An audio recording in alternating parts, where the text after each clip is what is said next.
Welcome, dear listener, to another gentle journey through the shadows of history. Tonight, we invite you to settle back, perhaps pull a soft blanket closer, and allow your mind to drift into the scorching desert sands and monumental limestone blocks of ancient Egypt. You are safe here, in your comfortable present, wrapped in the certainty of modern conveniences and human rights, as we explore a time when freedom was reserved for the few and when the weight of stone matched the weight of human suffering. Please consider subscribing to the channel and drop a comment below. Imagine, if you will, the year is approximately 2580 BCE, during the 4th dynasty of the Old Kingdom. The morning sun rises over the Giza Plateau, casting long shadows across what will one day become one of the 7 wonders of the ancient world. The air is already thick with heat, and the constant sound of chisels against stone, the groaning of wooden levers, and the rhythmic chanting of thousands of workers. You are not among the skilled craftsmen or the revered architects who will be remembered by history. Instead, you awaken to the harsh reality of bondage, your calloused hands already aching before the day's labor begins. The Great Pyramid of Khufu rises before you like a mountain being born from human will and suffering, each block placed through back-breaking toil that most of the world will never truly comprehend. Your story is not written in hieroglyphs on temple walls, but carved into the very stones themselves through sweat, blood, and the quiet endurance of the forgotten. The rhythm of your life is dictated not by personal choice, but by the eternal ambitions of god-kings and the relentless demands of immortality made manifest in stone. Tonight we will walk in your sandaled feet across the burning sand, feel the weight of the ropes in your hands, and understand the daily reality of those who built monuments that would outlast empires. We will explore not just the grand vision of pharaohs, but the intimate struggles of the countless souls who transformed that vision into reality, one limestone block at a time.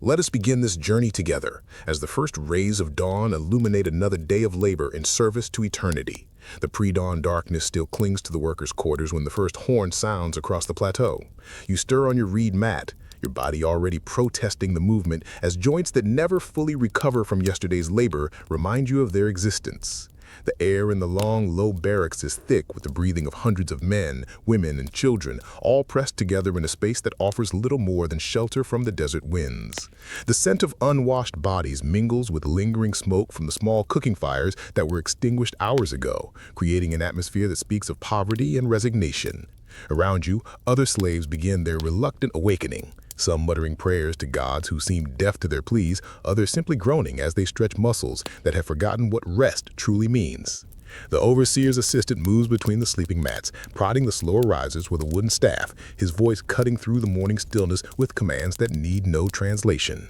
There is no gentleness in this awakening, no gradual transition from sleep to consciousness that you might remember from dreams of a different life. The day begins with the same brutal efficiency that will characterize every hour until the sun sets once again behind the western cliffs. Your stomach clenches with familiar hunger as you roll up your thin sleeping mat, the woven reeds already showing signs of wear that mirror the deterioration of your own body.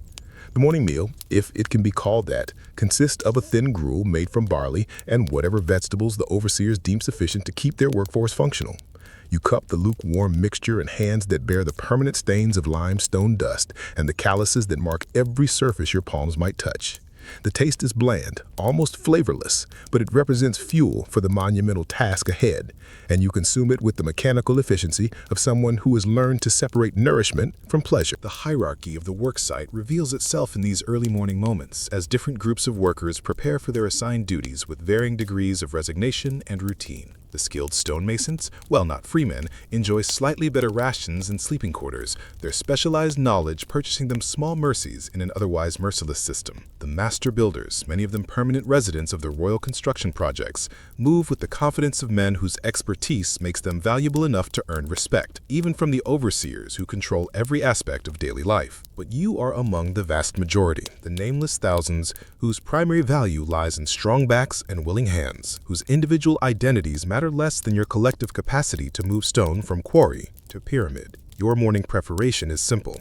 Check that your rope sandals remain intact enough to protect your feet from the scorching sand. Ensure that the strip of linen wrapped around your loins provides adequate modesty and protection from chafing, and accept whatever tools the overseers distribute for the day's specific tasks. There is no personal ownership here, no possessions beyond the most basic necessities, no choices about how to spend the precious hours of daylight. The work horn sounds again, longer and more insistent this time, and a great exodus begins. Hundreds of workers stream from the barracks, their bare feet raising small clouds of dust that will hang in the air long after the last group has passed. The morning sun, still low on the eastern horizon, already promises another day of punishing heat, its rays beginning to warm the limestone blocks that will soon become too hot to touch with unprotected skin. You join this human river, your body moving with the unconscious rhythm of someone who has made this journey countless times before. The pyramid itself grows larger with each step, its partially completed form dominating the landscape like some impossible mountain that ambitious mortals have dared to impose upon the desert. Even at this early hour, you can see the ant-like figures of workers already positioned at various levels of the structure, some having begun their labor before dawn to take advantage of the cooler temperatures. Wooden ramps zigzag up the sides of the pyramid, their surfaces worn smooth by the passage of countless feet and the dragging of massive stone blocks that seem to defy the physical limitations of human strength. The quarry lies to the southeast, a vast wound in the earth where teams of workers extract the limestone blocks that form the pyramid's core, each one weighing several tons and requiring the coordinated effort of dozens of men to move. The sound of metal tools striking stone creates a constant percussion that serves as the heartbeat of this massive construction project, a rhythm that will continue from sunrise to sunset every day for what seems like an eternity. The air here is thick with limestone dust that coats everything in a fine white powder, settling in your lungs and on your skin like a second garment you can never remove. Your assignment for this day, delivered by an overseer whose Egyptian words you've learned to understand through necessity rather than education, involves joining one of the rope teams responsible for moving blocks from the quarrying to the base of the pyramid. 20 men to a rope, working in perfect synchronization to drag stones that could easily crush any individual who might stumble or lose their grip. The rope itself is thick as a man's wrist, woven from palm fibers that become slippery with sweat and occasionally slick with blood when the constant friction wears through even the most calloused hands. The technique requires not just strength, but timing and coordination that must be learned through painful experience. The lead puller sets the rhythm, his calls providing the cadence that allows 20 men to pull as one, their combined effort creating a force capable of moving monuments across the desert floor. Between pulls, there are moments of rest that become precious beyond description, brief intervals where you can straighten your back, wipe the sweat from your eyes, and prepare for the next coordinated heave that will advance the stone another few feet closer to its destined place in the pyramid. The morning hours pass in this repetitive cycle of effort and rest, the sun climbing higher and higher until its heat begins to penetrate even the deepest shadows. Other work teams move around you like parts of some vast machine, each group focused on their specific contribution to the overall construction project. Stone cutters shape blocks to precise specifications using tools that seem inadequate for the task. Their skilled hands guided by experience that has been passed down through generations of craftsmen. Transport teams guide wooden sleds bearing massive blocks up the ramps that spiral around the pyramid's exterior. Their progress is marked by the groaning of wood under impossible loads and the rhythmic chanting that helps coordinate their movements. Water carriers move constantly through the worksite, their precious cargo distributed according to a strict hierarchy that ensures the most skilled workers receive adequate hydration while others make do with what remains.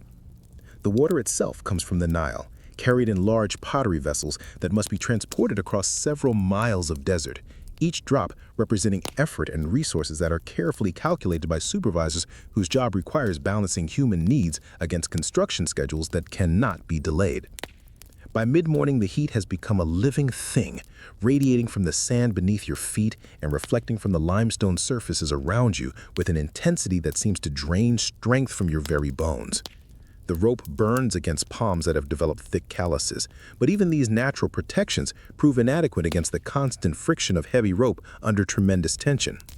Small cuts and abrasions accumulate throughout the morning, minor injuries that would be insignificant in isolation, but combine to create a constant background of discomfort that must be ignored in favor of maintaining the rhythm of work.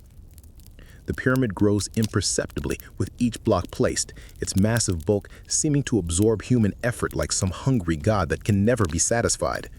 From your position at ground level, the workers positioning stones near the top of the structure appear as tiny figures silhouetted against the sky. Their apparent fragility emphasized by the vast scale of the monument they are constructing. Occasionally, a block might slip from its intended position, or a rope might snap under the tremendous strain, and the resulting delays create ripple effects throughout the entire construction site, as teams wait for equipment to be repaired or obstacles to be cleared. The social structure of the worksite becomes apparent through 1,000 small interactions and observations. Overseers, identifiable by their better clothing and the wooden staffs they carry as symbols of authority, move through the work areas with the confidence of men who need not fear physical punishment themselves. Their commands are delivered in voices accustomed to immediate obedience, and their presence tends to increase the pace of work in subtle but measurable ways. These men answer to higher authorities, master builders, and royal officials whose occasional appearances create visible changes in the behavior of everyone present. Among the workers themselves, informal hierarchies develop, based on experience, physical strength, and the small advantages that can be gained through adaptation to this harsh environment.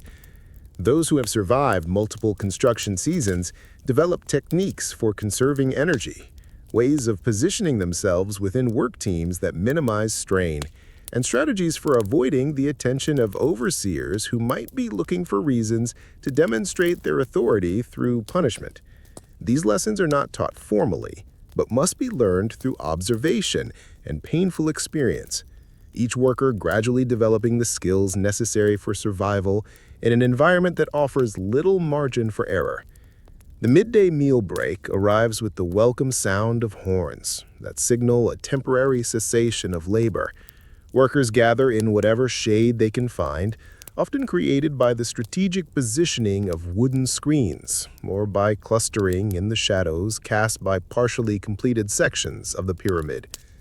The food distributed at this time is more substantial than the morning gruel, typically consisting of bread, onions, and garlic, with occasional additions of fish or meat for those whose specialized skills earn them better rations.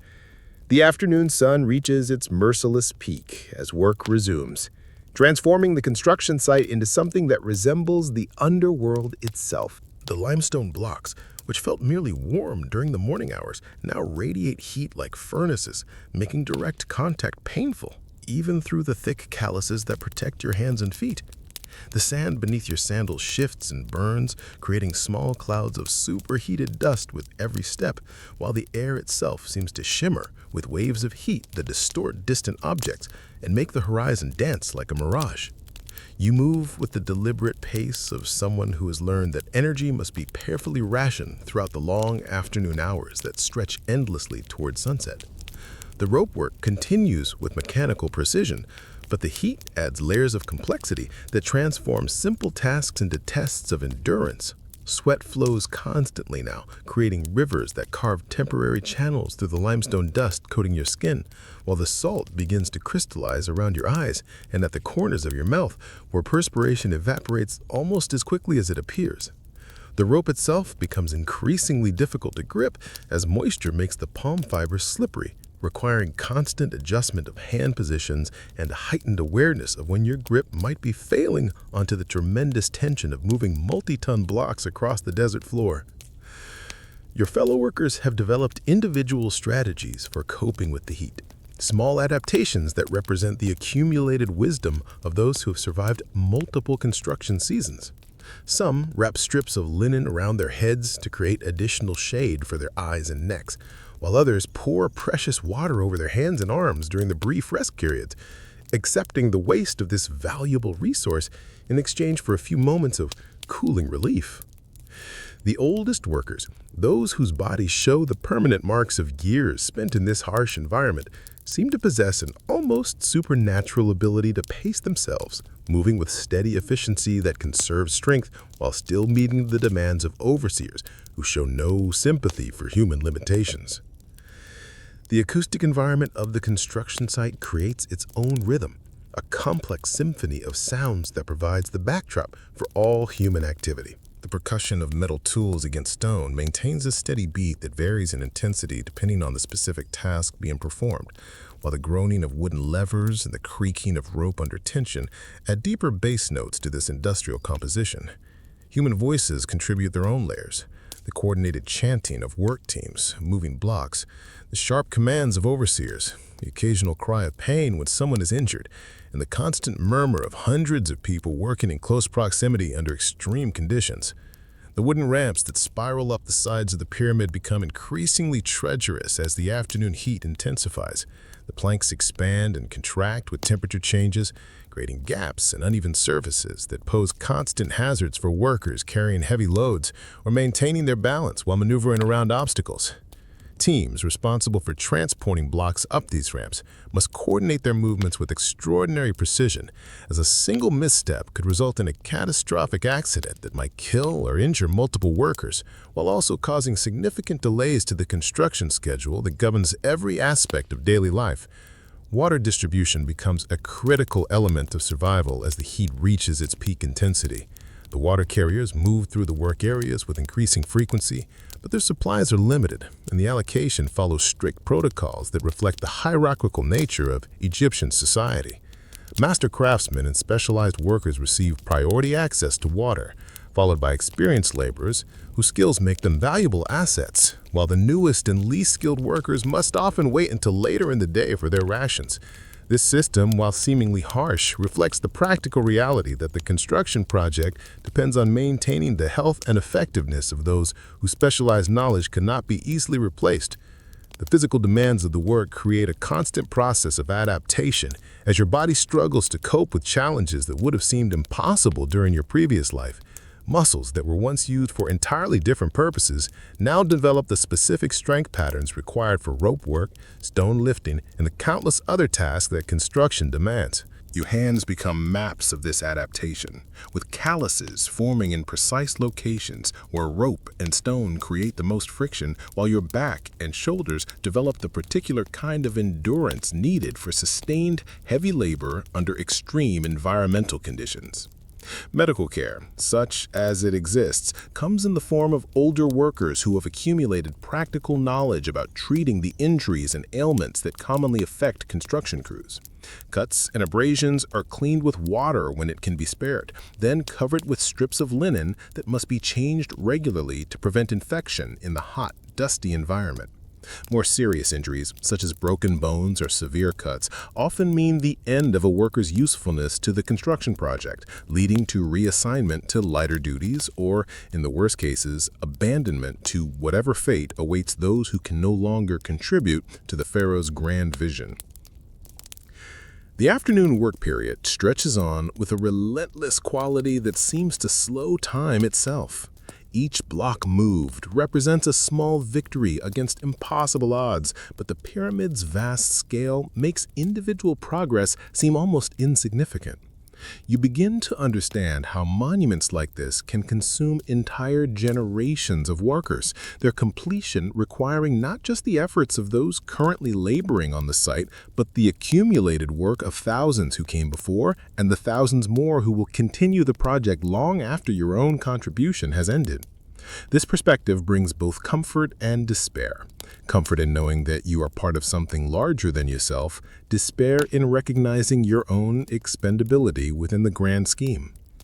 The organizational structure of the construction site reveals itself through careful observation of how different types of work are coordinated and prioritized. Stone cutting, block transportation, ramp construction, and pyramid assembly must all proceed in carefully synchronized phases, with delays in one area creating cascading effects throughout the entire project. Master builders move through the site with the confidence of men who understand these complex relationships, making decisions that affect hundreds of workers while considering factors that extend far beyond the immediate needs of individual work teams. Their authority is absolute within their sphere of responsibility, yet they themselves answer to higher authorities whose concerns encompass not just construction schedules, but political, religious, and economic considerations that influence every aspect of the project. As the sun begins its slow descent toward the western horizon, the character of the work begins to change subtly. The heat, while still intense, no longer builds with each passing hour, and some of the stone's surfaces begin to cool enough that they can be touched without immediate pain. This marginal improvement in conditions often leads to an increase in the pace of work, as teams attempt to accomplish more during these slightly more tolerable hours. The afternoon becomes a race against time, with overseers pushing their crews to maximize productivity before the day's labor officially ends with the sound of the evening horn. The social dynamics among workers become more apparent during these intense afternoon hours, as the stress of extreme conditions tends to reveal character traits that might remain hidden under more comfortable circumstances. Some individuals emerge as natural leaders, their experience and steady temperament making them valuable coordinators for complex tasks that require precise teamwork. Others struggle with the physical and mental demands, their declining effectiveness creating additional burdens for team members who must compensate for reduced productivity, while maintaining the pace required by their overseers. These relationships form and dissolve constantly, as work assignments change and teams are reorganized based on the specific requirements of different construction phases. The pyramid itself seems to grow more impressive as the afternoon progresses, its shadow lengthening across the construction site and providing welcome relief for those fortunate enough to work within its reach. From your position at ground level, the monument scale becomes overwhelming when you pause to consider the millions of individual stones that must be quarried, shaped, transported, and positioned to create this artificial mountain that will outlast civilizations yet unborn. Each block represents hours of human effort, from the initial extraction in the quarry through the final positioning at its designated location, and the accumulation of these individual efforts into something of such monumental scale seems to defy comprehension. The afternoon heat creates optical illusions that make distant objects appear to float and dance, while nearby workers sometimes seem to shimmer like mirages in the superheated air. These visual distortions add an otherworldly quality to the construction site, making the already surreal experience of building a pyramid even more dreamlike. The combination of physical exhaustion, extreme heat, and the repetitive nature of the work can create a trance-like state where time seems to lose its normal meaning and individual consciousness begins to merge with the collective effort of the massive construction project. Tool maintenance becomes increasingly important as the afternoon progresses, with metal implements requiring constant attention to prevent them from becoming too hot to handle safely. Wooden tools must be protected from the extreme heat that can cause them to crack or warp, while rope and leather equipment needs regular inspection to identify wear patterns that might lead to dangerous failures under the tremendous stresses involved in moving massive stone blocks. These maintenance tasks are typically assigned to older workers, whose experience makes them valuable for identifying potential problems before they result in accidents or work delays. The late afternoon brings subtle changes in the rhythm of work, as teams begin to position themselves for the final push toward the day's completion. Energy reserves that have been carefully husbanded throughout the long, hot hours are now deployed more freely as workers realize that the end of their ordeal approaches with the setting sun. This period often sees some of the day's most productive work, as cooler temperatures and the psychological boost of approaching rest combine to create conditions that allow for maximum effort without the energy conservation that characterized the midday hours. Communication among work teams becomes increasingly important during these complex afternoon operations, as multiple groups must coordinate their activities to avoid conflicts and maximize efficiency.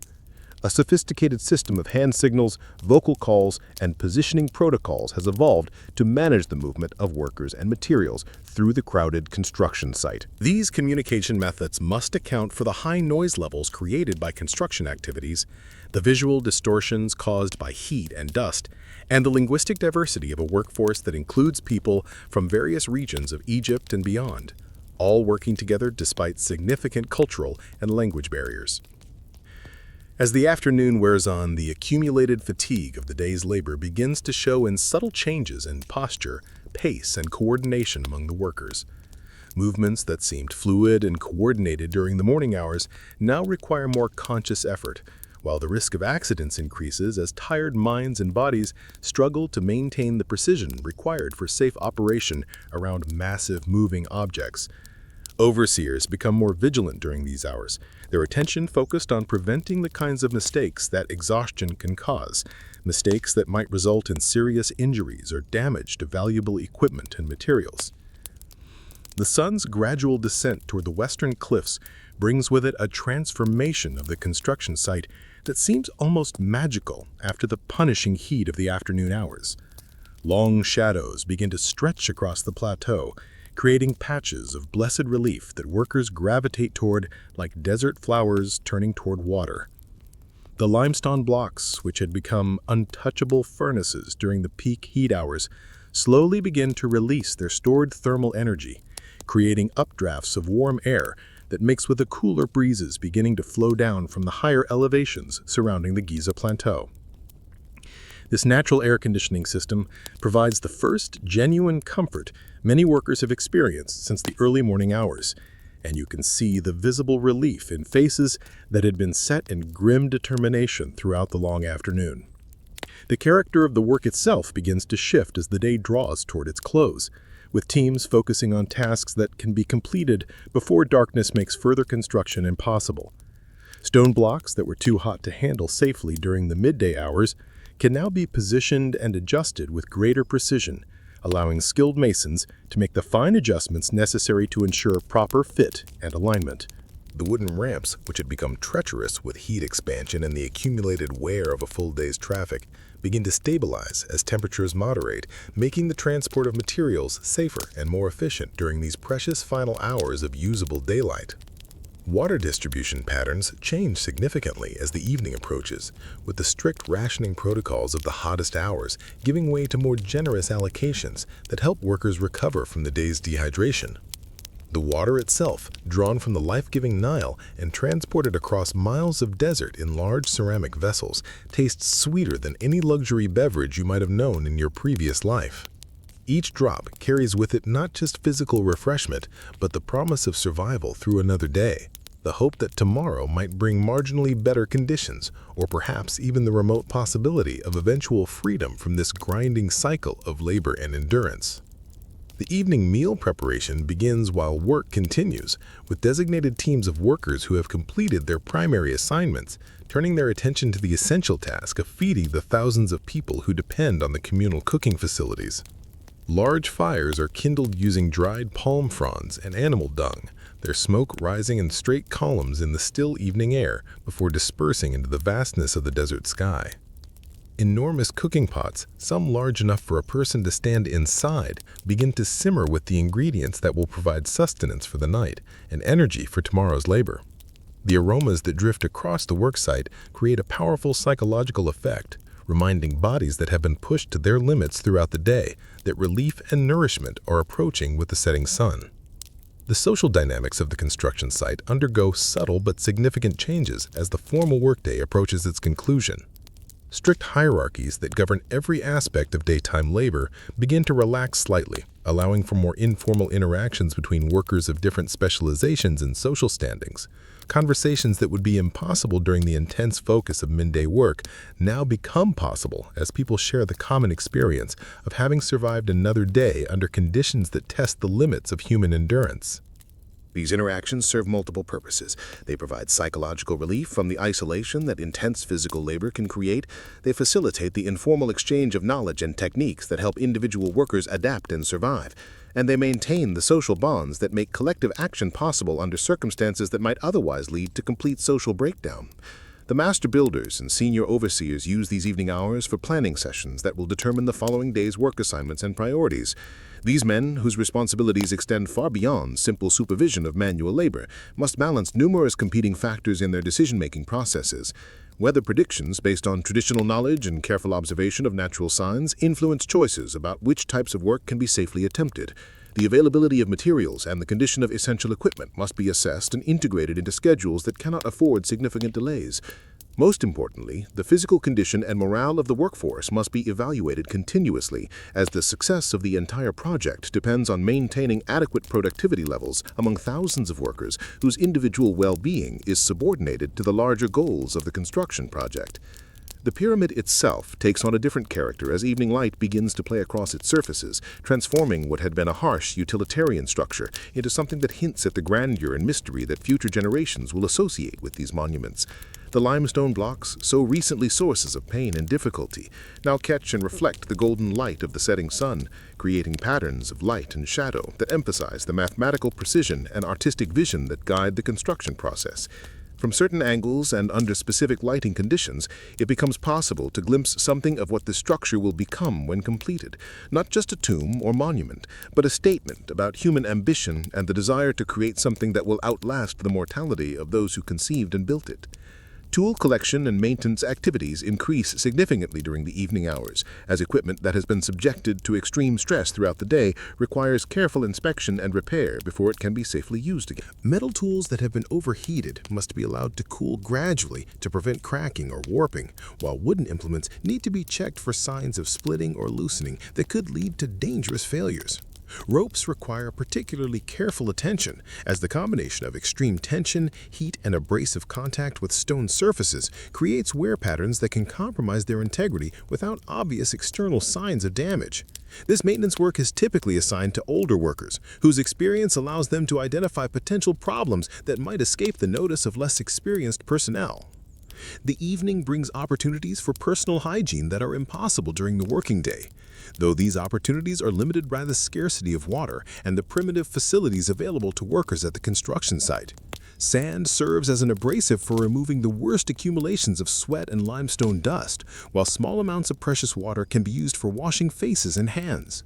Clean linen strips, when available, provide fresh wrappings for wounds and abrasions that require protection from the dust and debris that characterize the working environment. These simple acts of self-care take on profound psychological importance for people whose lives offer few opportunities for personal dignity or comfort, representing small assertions of humanity in circumstances designed to reduce individuals to mere units of productive capacity. The acoustic environment of the construction site undergoes dramatic changes as formal work activities wind down and are replaced by the sounds of evening social interactions. The constant percussion of metal against stone diminishes to occasional isolated impact as individual workers complete final tasks, while the groaning of heavy equipment gives way to the quieter sounds of maintenance activities and tool storage. Human voices become more prominent in this altered soundscape, with conversations, laughter, and even occasional singing, creating a more recognizably human atmosphere that contrasts sharply with the industrial cacophony that dominates the daylight hours.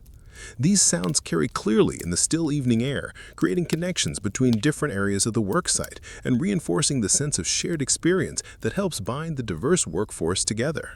Food preparation activities create their own complex sensory environment, as cooking fires release aromatic smoke that carries the sense of onions, garlic, bread, and occasionally meat or fish throughout the construction area.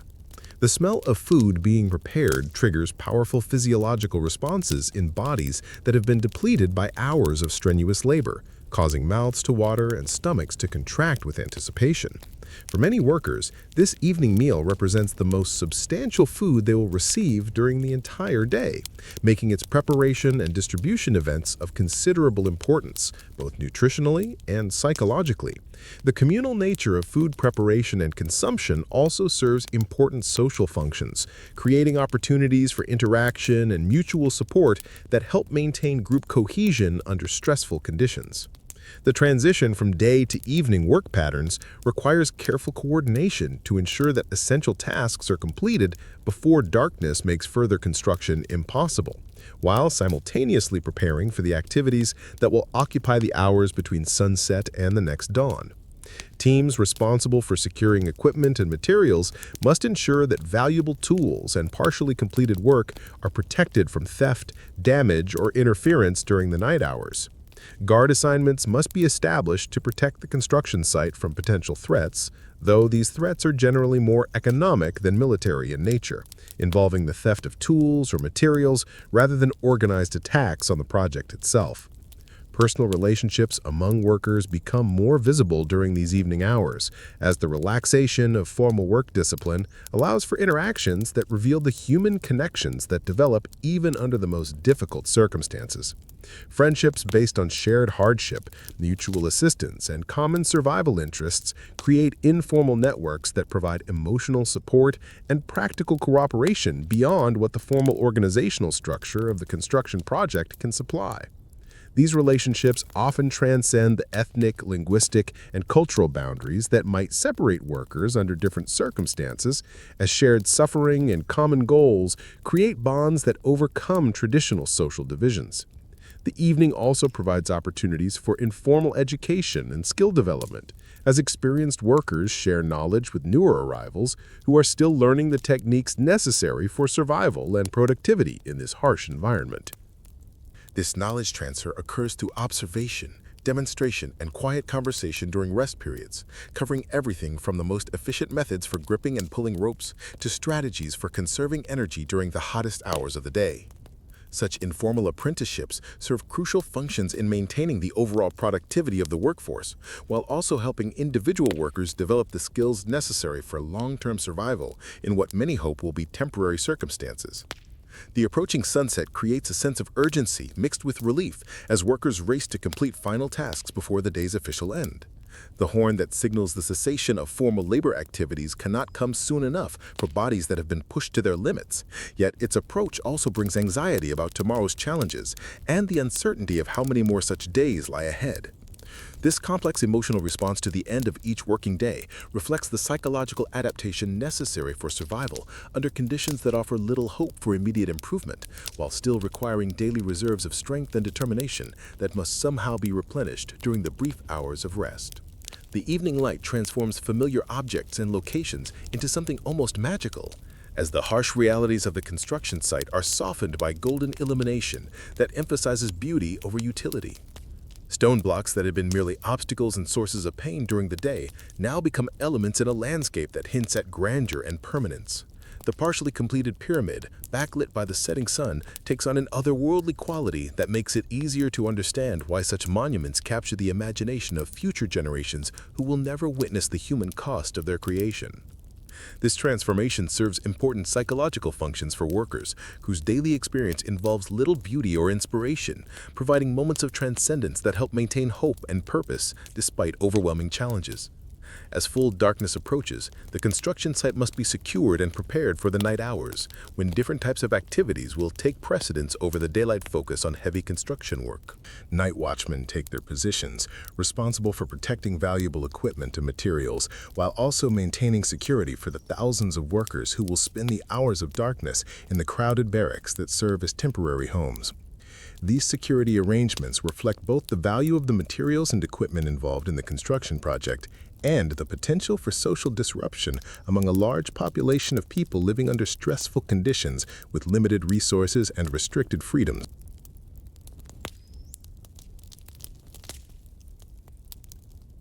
In the comfortable darkness of your barracks, as exhausted bodies settle in to sleep around you, whispered conversations sometimes turn to the figure whose divine will has brought you to this place of endless labor. Khufu, fourth pharaoh of the 4th dynasty, whose throne name Khnum Khufu means Khnum protects me, rules from Memphis with the absolute authority of a living god, his decisions affecting the lives of millions throughout the Nile Valley and beyond. To you and your fellow workers, he remains an almost mythical figure, more concept than person, whose physical form is rarely, if ever, glimpsed by those who toil to fulfill his vision of eternal glory.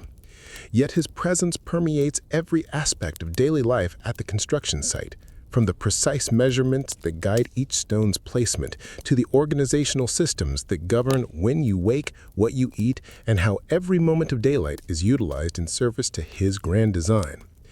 The pyramid that dominates your existence represents more than mere architecture. It embodies Khufu's conception of divine kingship and his preparation for a journey that will take him beyond the realm of mortal concerns into the eternal cycles of death and rebirth that govern all existence according to Egyptian religious belief.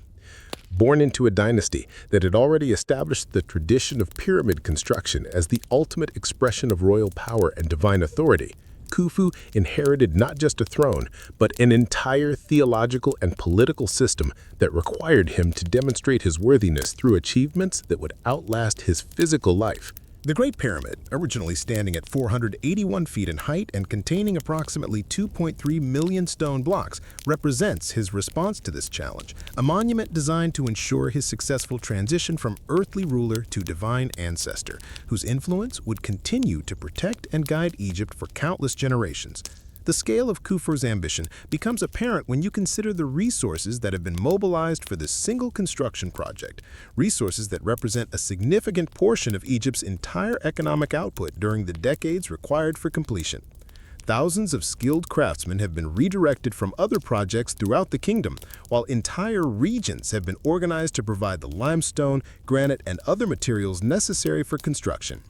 The administrative apparatus required to coordinate these efforts rivals that of many entire kingdoms, with scribes, accountants, and supervisors creating documentation that tracks every aspect of the project, from initial planning through final completion. These records, inscribed on papyrus and stored in carefully organized archives, represent one of humanity's earliest attempts at large-scale project management, techniques that will influence administrative practices throughout the ancient world. Khufu's personality, as glimpsed through the limited historical records that survive from his reign, reveals a ruler whose vision extended far beyond the conventional concerns of territorial expansion or military conquest that characterized many of his contemporaries. While he certainly maintained Egypt's military capabilities and defended the kingdom's borders when necessary, his primary focus remained fixed on projects that would demonstrate the divine nature of pharaonic authority and ensure the continuation of cosmic order through proper religious observances and monumental construction. This focus required him to balance competing demands for resources and labor, maintaining sufficient military strength to protect Egypt while simultaneously dedicating unprecedented resources to construction projects that served primarily religious and symbolic purposes rather than immediate practical needs. The pharaoh's daily routine, conducted in the magnificent palace complex at Memphis, follows patterns established by religious tradition and political necessity, his every action carefully choreographed to reinforce the theological foundations of Egyptian civilization. Dawn ceremonies connect him with Ra, the sun god, whose daily journey across the sky mirrors the eternal cycles of death and rebirth that govern all existence, while evening rituals prepare him for the dangerous passage through the underworld that he must survive each night to ensure the sun's return the following morning. Between these religious obligations, Khufu conducts the business of government, meeting with high officials who report on everything from flood levels in distant provinces to the progress of construction projects that will define his legacy long after his mortal form has been transformed through mummification into a vessel suitable for eternal life. The architectural innovations incorporated into Khufu's pyramid reflect advances in engineering and mathematics that represent the culmination of centuries of Egyptian learning and experimentation. The precision of the monument's orientation, aligned to within a fraction of a degree with the cardinal directions, required astronomical observations and mathematical calculations that pushed the boundaries of contemporary knowledge. The internal chamber system, including the Great Gallery with its core-build ceiling and the King's Chamber with its granite sarcophagus, demonstrates construction techniques that would challenge modern engineers working with far more sophisticated tools and equipment. These innovations were not merely displays of technical virtuosity, but served specific religious functions related to the pharaoh's transformation after death and his ongoing role as divine intermediary between the human and celestial realms. The human cost of Khufu's vision, while rarely acknowledged in official records that focus on religious significance and architectural achievement, becomes evident through careful consideration of the logistics required to complete such a massive undertaking. Modern estimates suggest that the Great Pyramid required the labor of approximately 20,000 workers over a period of 20 years, though these numbers likely fluctuated significantly based on seasonal agricultural cycles and the availability of specialized craftsmen for particular phases of construction.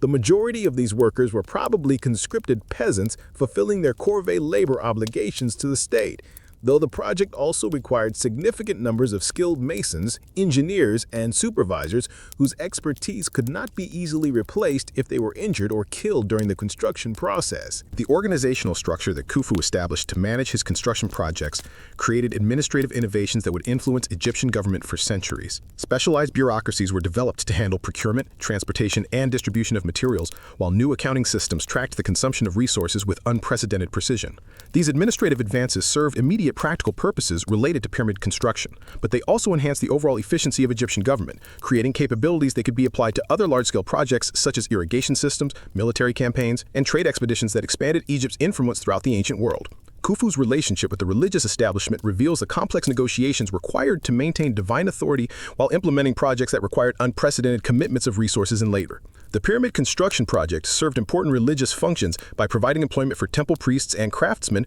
during periods when agricultural work was impossible due to Nile flooding, while also demonstrating the pharaoh's devotion to the gods through the creation of monuments that would facilitate his returnal journey. However, the scale of resources required for pyramid construction also created tensions with local temple complexes throughout Egypt, whose traditional claims on regional agricultural surplus were necessarily reduced to support the massive centralized project at Giza. The international implications of Khufu's construction projects extended far beyond Egypt's borders, as the resources required for pyramid building influenced trade relationships throughout the ancient Mediterranean and Near East. Cedar wood from Lebanon, exotic stones from distant quarries, and precious metals from mining operations throughout the region were incorporated into the pyramid complex, creating economic relationships that enhance Egypt's diplomatic influence while also making the kingdom dependent on maintaining peaceful relationships with trading partners whose own political situations could affect the availability of essential materials. These international connections helped establish Egypt as the dominant economic and cultural force in the region, but they also created vulnerabilities that future pharaohs would need to manage carefully. The legacy of Khufu's reign extends far beyond the physical monument that bears his name, encompassing innovations in government administration, religious practice, and artistic expression that would influence Egyptian civilization for thousands of years. The precedent he established for royal pyramid construction inspired his successors to attempt similar projects, though none would match the scale and precision of the Great Pyramid. More importantly, the administrative and technical capabilities developed during his reign provided the foundation for later Egyptian achievements in engineering, architecture, and government that would maintain the kingdom's dominance in the ancient world for centuries after his death. Personal details about Khufu's character and private life remain largely hidden behind the formal requirements of royal representation, though occasional glimpses emerge from sources that reveal a ruler capable of both grand vision and practical decision-making. Ancient traditions suggest that he could be both generous and demanding, rewarding loyal service while expecting complete dedication from those who served his administration. His relationships with family members, including his successor Khafre, who would build the second pyramid at Giza, appear to have been governed by the same combination of personal affection and political calculation that characterized royal families throughout ancient Egypt, where succession disputes could threaten the stability of the entire kingdom if not managed with careful attention to both religious tradition and practical considerations. The pharaoh's understanding of his historical role seems to have encompassed both immediate political needs and long-term cultural significance, as evidenced by the care with which his pyramid complex was designed to serve future generations of Egyptians who would visit the site to honor his memory and seek his divine intercession. The elaborate temple complexes associated with the pyramid, including the Valley Temple where his body would be prepared for burial and the Mortuary Temple where priests would conduct eternal rituals on his behalf, demonstrate planning that extended decades into the future and anticipated the needs of religious personnel who would maintain his cult long after his physical death. The economic impact of Khufu's construction projects created permanent changes in Egyptian society, establishing new patterns of resource allocation and labor organization that would influence the kingdom's development for centuries. The concentration of skilled craftsmen at Giza led to innovations in stoneworking techniques, architectural design, and project management that could be applied to other construction projects throughout Egypt. Meanwhile, the administrative systems developed to support pyramid construction enhanced the government's ability to mobilize resources for other purposes, including military campaigns, infrastructure development, and agricultural improvements that increased Egypt's overall prosperity and security. The true magnitude of Khufu's vision becomes apparent when you consider the sequence of decisions and innovations that transformed his conceptual dream of eternal glory into the physical reality that dominates your daily existence at Giza. The initial planning phase, which likely began years before the first stone was quarried, required unprecedented coordination between architects, engineers, religious authorities, and government administrators, each group contributing specialized knowledge that would be essential for the project's success. Master builders, whose names have been lost to history but whose expertise rivals that of any engineer in the modern world, faced challenges that required them to develop entirely new new solutions for problems that had never before been encountered on such a massive scale. The selection of the Giza Plateau as the construction site reflects careful consideration of multiple factors that would influence every aspect of the building process. The location provides access to high-quality limestone quarries within reasonable transportation distance, while the elevated position ensures proper drainage and offers symbolic significance as a bridge between the earthly realm of the Nile Valley and the celestial sphere where the pharaoh would spend eternity. The bedrock foundation, composed of dense limestone capable of supporting enormous weight without settling, required extensive surveying and testing to identify the optimal positioning for a structure whose base covers more than 13 acres and whose total weight exceeds 6 million tons. The quarrying operations that provide the raw materials for pyramid construction represent industrial enterprises of unprecedented scale, employing thousands of workers in coordinated activities that must proceed continuously to meet the demands of a construction schedule. Teams of stonecutters work in carefully organized shifts, their activities timed to maximize productivity while ensuring adequate rest periods that prevent the kind of exhaustion-related accidents that could halt production and endanger valuable skilled personnel. The limestone blocks, each weighing between 2 and 15 tons, must be extracted using bronze tools, wooden wedges, and rope systems that seem almost primitive compared to the enormous tasks they accomplish through the application of human intelligence and determination. The transportation network required to move materials from quarries to construction site involves engineering challenges that demanded innovative solutions from builders who had no precedent for moving such massive objects across significant distances. Wooden sleds, reinforced with bronze fittings and designed to distribute weight across multiple contact points, carry individual blocks over roadways specially constructed with packed sand and limestone to provide stable surfaces capable of supporting enormous loads. Teams of workers, organized in groups of 20 to 30 men per block, provide the human power necessary to move these massive objects, their efforts coordinated through chanting and rhythm that transforms individual exertion into collective achievement capable of seemingly impossible accomplishments. The ramp systems that spiral around the pyramid's exterior as construction progresses represent perhaps the most ingenious aspect of the entire engineering enterprise, allowing workers to transport massive blocks to heights that would otherwise be completely inaccessible using available technology.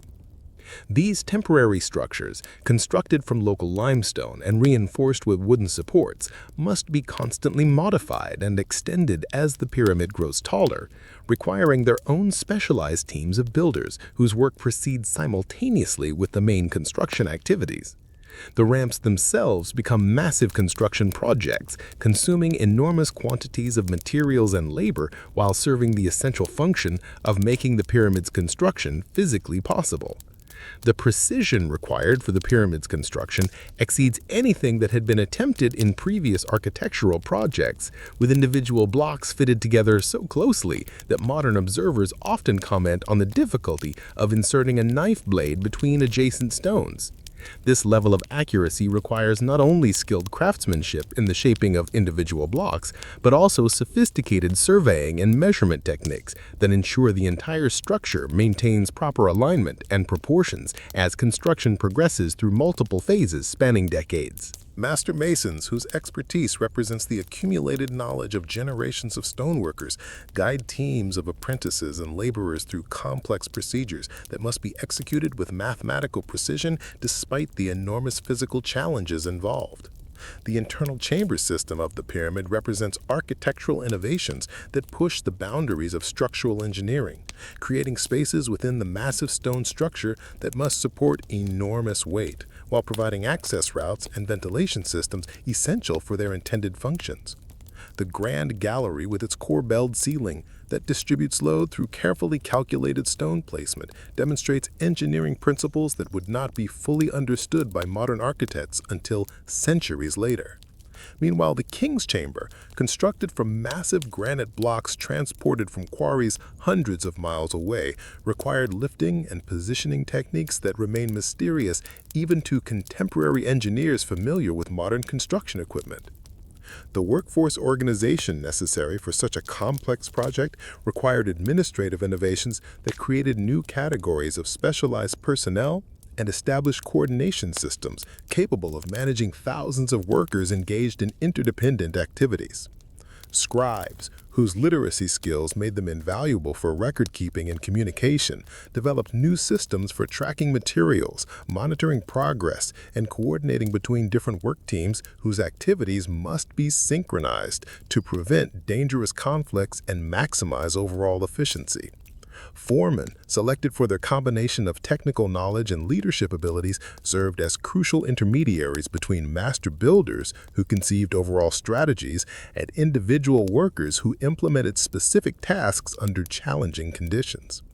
The quality control systems implemented throughout the construction process reflect understanding that errors or substandard work could compromise the structural integrity of the entire monument, creating risks that would threaten both immediate safety and long-term durability. Inspection teams, composed of experienced craftsmen whose expertise allows them to identify potential problems before they become serious threats, examine completed work at regular intervals, sometimes requiring the removal and replacement of stones that fail to meet exacting standards.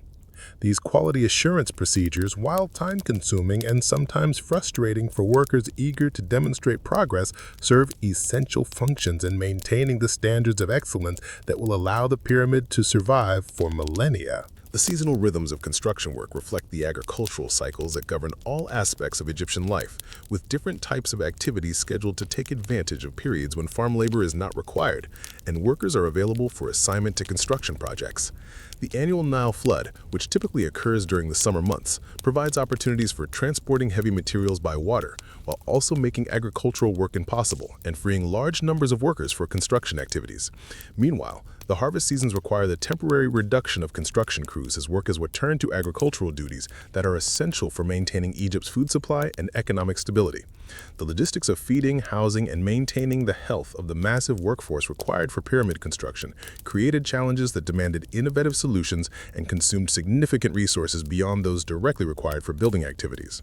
Bakeries, operating continuously to provide fresh bread for thousands of workers, require their own supply chains for grain, fuel, and specialized equipment, while also needing skilled personnel whose expertise in large-scale food preparation was essential for maintaining adequate nutrition levels among workers engaged in strenuous physical labor.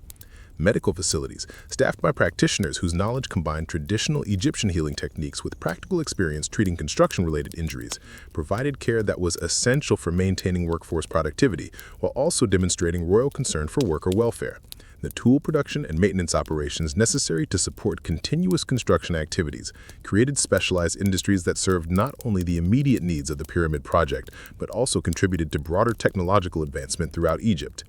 Bronze tools, requiring sophisticated metallurgical knowledge and access to imported tin that was alloyed with local copper, were manufactured in workshops that developed new techniques for creating implements capable of cutting and shaping stone with unprecedented precision. Meanwhile, the constant demand for rope, wooden handles, and leather components stimulated craft production throughout the region, while also driving innovations in materials and manufacturing processes that would benefit Egyptian society for generations. The surveying and measurement techniques developed for pyramid construction represent mathematical and astronomical achievements that would influence scientific development throughout the ancient world. The precise alignment of the pyramid with cardinal directions required astronomical observations and calculations that pushed the boundaries of contemporary knowledge, while the accurate measurement of distances and angles necessary for maintaining proper proportions throughout the construction process demanded mathematical tools and techniques that were far in advance of anything previously attempted. These innovations, while serving immediate practical purposes related to pyramid construction, also contributed to the development of Egyptian capabilities in navigation, timekeeping, and calendar calculation that would prove valuable for agriculture, trade, and military activities. The symbolic and religious significance of the construction process itself held importance that extended far beyond the practical challenges of moving stone and organizing labor, with every aspect of the work imbued with spiritual meaning that connected individual workers to cosmic forces governing life, death, and eternal existence. The orientation of the pyramid, designed to facilitate the pharaoh's journey to the afterlife and his ongoing role as divine intermediary, required construction procedures that followed followed religious protocols as carefully as engineering specifications. Workers engaged in the most sacred aspects of construction, particularly those involved in preparing the burial chamber and installing religious artifacts, underwent purification rituals and followed dietary restrictions that emphasized their participation in religious activities as well as construction work. The economic impact of the pyramid construction project extended throughout Egyptian society, creating demand for goods and services that stimulated production and trade far beyond the immediate vicinity of the construction site. Specialized products, from the bronze tools required for stoneworking to the linen needed for worker clothing and the pottery vessels essential for food and water storage, created markets that supported craftsmen and traders throughout Egypt while also encouraging technological innovation and improvement in manufacturing processes. Meanwhile, the concentration of workers and resources at Giza created temporary settlements that required their own infrastructure and support services, generating economic activity that would continue to benefit the region long after the pyramid's completion. The documentation and record-keeping associated with pyramid construction created archival systems that preserved information about engineering techniques, administrative procedures, and resource management strategies that would influence Egyptian government and construction practices for centuries. Papyrus records, carefully maintained by scribes whose work was essential for project coordination, contained detailed information about material quantities, worker assignments, and construction schedules that could be consulted for future building projects. These archives also served legal functions, documenting contracts, property transfers, and other agreements necessary for securing materials and services from throughout Egypt and beyond. The international implications of pyramid construction extended Egyptian influence throughout the ancient world, as trading relationships established to secure exotic materials and specialized knowledge created diplomatic connections that enhanced Egypt's political position. Cedar wood from Lebanon, granite from Aswan, and precious metals from various mining operations required negotiations with foreign rulers and merchants that demonstrated Egyptian wealth and organizational capabilities, while also creating mutual dependencies that encouraged peaceful relationships. The technical achievements represented by pyramid construction also attracted attention from foreign visitors and scholars, enhancing Egypt's reputation for wisdom and learning that would influence international relationships for generations. The completion strategies for different phases of pyramid construction required careful planning that balanced the competing demands of structural requirements, available resources, and religious deadlines that could not be postponed without serious consequences. The final placement of the pyramidion, the capstone that would crown the completed monument, required precise timing that coordinated astronomical observations with practical construction considerations, as the sacred geometry of the completed structure had to conform to religious specifications that governed the pharaoh's transformation after death. Meanwhile, the construction of associated temple complexes and subsidiary pyramids had to proceed according to schedules that ensured all elements of the entire complex would be ready for use when needed for royal burial ceremonies. In the quiet hours before dawn, when the construction site lies temporarily still and the weight of another day's labor has not yet settled upon your shoulders, you might glimpse shadowy figures moving through the darkness with the confident stride of men whose knowledge grants them authority over this vast enterprise. These are the master builders, the architects and engineers whose names will never be inscribed in hieroglyphs alongside their royal patron, yet whose expertise transforms pharaonic vision into stone reality through the application of principles that push the boundaries of human understanding. Their daily routine begins hours before the work horns sound, as they examine the previous day's progress, consult astronomical observations that guide crucial alignments, and make the countless decisions that will determine whether this monument achieves the precision and permanence that royal immortality demands. Hemiunu, the man history will remember as the architect of the Great Pyramid, carries the weight of expectations that extend far beyond mere construction success into the realm of cosmic responsibility for facilitating divine transformation. As Khufu's nephew and vizier, his position grants him unprecedented authority over resources and personnel, while also making him personally accountable for any failures that might compromise the pharaoh's eternal journey or diminish Egypt's prestige in the eyes of future generations. His daily inspections of the construction site reveal a mind capable of holding thousands of details in perfect coordination, from the precise angles required for internal passages to the complex logistics of moving granite blocks from quarries hundreds of miles away, all while maintaining the religious protocols that ensure the monument's spiritual effectiveness alongside its architectural achievement. The architectural traditions that guide pyramid construction represent accumulated knowledge spanning centuries of Egyptian building experience. Yet the scale and precision required for Khufu's monument demanded innovations that pushed beyond established precedents into uncharted territory where traditional solutions proved inadequate. Previous pyramids, while impressive achievements in their own right, had encountered structural problems that Himyunu and his colleagues were determined to avoid through the application of mathematical principles and engineering techniques that represented the cutting edge of ancient technology. The transition from step pyramid designs to the smooth-sided true pyramid form required solving complex problems related to load distribution, structural stability, and construction methodology that had never before been attempted on such a massive scale. The mathematical knowledge underlying pyramid construction demonstrates a sophisticated understanding of geometric principles that would not be formally codified by Greek mathematicians for centuries,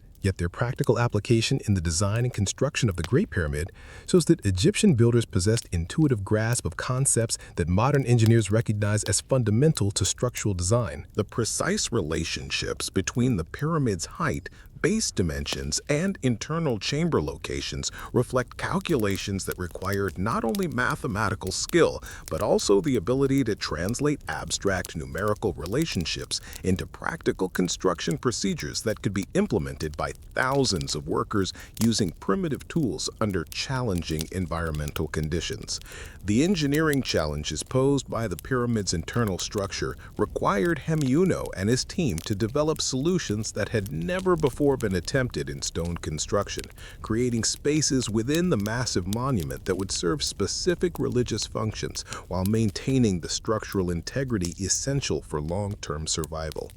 The Grand Gallery, with its corbelled ceiling rising nearly 30 feet through the heart of the pyramid, represents architectural innovation that required precise calculation of load-bearing requirements and stone placement techniques that distributed enormous weight safely through the surrounding structure. Meanwhile, the King's Chamber, constructed entirely from granite blocks weighing up to 80 tons each, demanded lifting and positioning methods that remain impressive even by modern standards of heavy construction. The astronomical knowledge incorporated into the pyramid's design reveals the close relationship between ancient Egyptian religion and scientific observation, as the monument's orientation and internal features were precisely aligned with celestial phenomena that played crucial roles in beliefs about royal transformation and eternal existence. The pyramid's sides face the cardinal directions with accuracy that varies by only a few arc minutes, requiring surveying techniques that depended on careful observation of stellar positions and mathematical calculations that translated astronomical data into practical construction guidelines. Meanwhile, the internal passages align with specific stars and constellations that would guide the pharaoh's spiritual journey, demonstrating integration of religious requirements with architectural design that characterizes the most sophisticated achievements of ancient Egyptian civilization. The construction sequence that guided the pyramid's assembly required master builders to coordinate multiple simultaneous activities while maintaining precise tolerances that would ensure proper fit and alignment throughout the decades-long building process. The foundation work, which involved leveling the bedrock to within remarkably small tolerances across the monument's 13-acre base, established reference points and measurement systems that would guide all subsequent construction phases. The core construction proceeded through carefully planned lifts, with each level of stone placement creating platforms that supported the ramp systems necessary for continuing to build upward while maintaining access for materials and workers throughout the vertical extent of the growing structure. The quality control procedures implemented by master builders reflect understanding that minor errors in the pyramid's lower courses would be magnified into major problems as construction progressed upward, requiring constant monitoring and adjustment to maintain the precise angles and alignments that mathematical calculations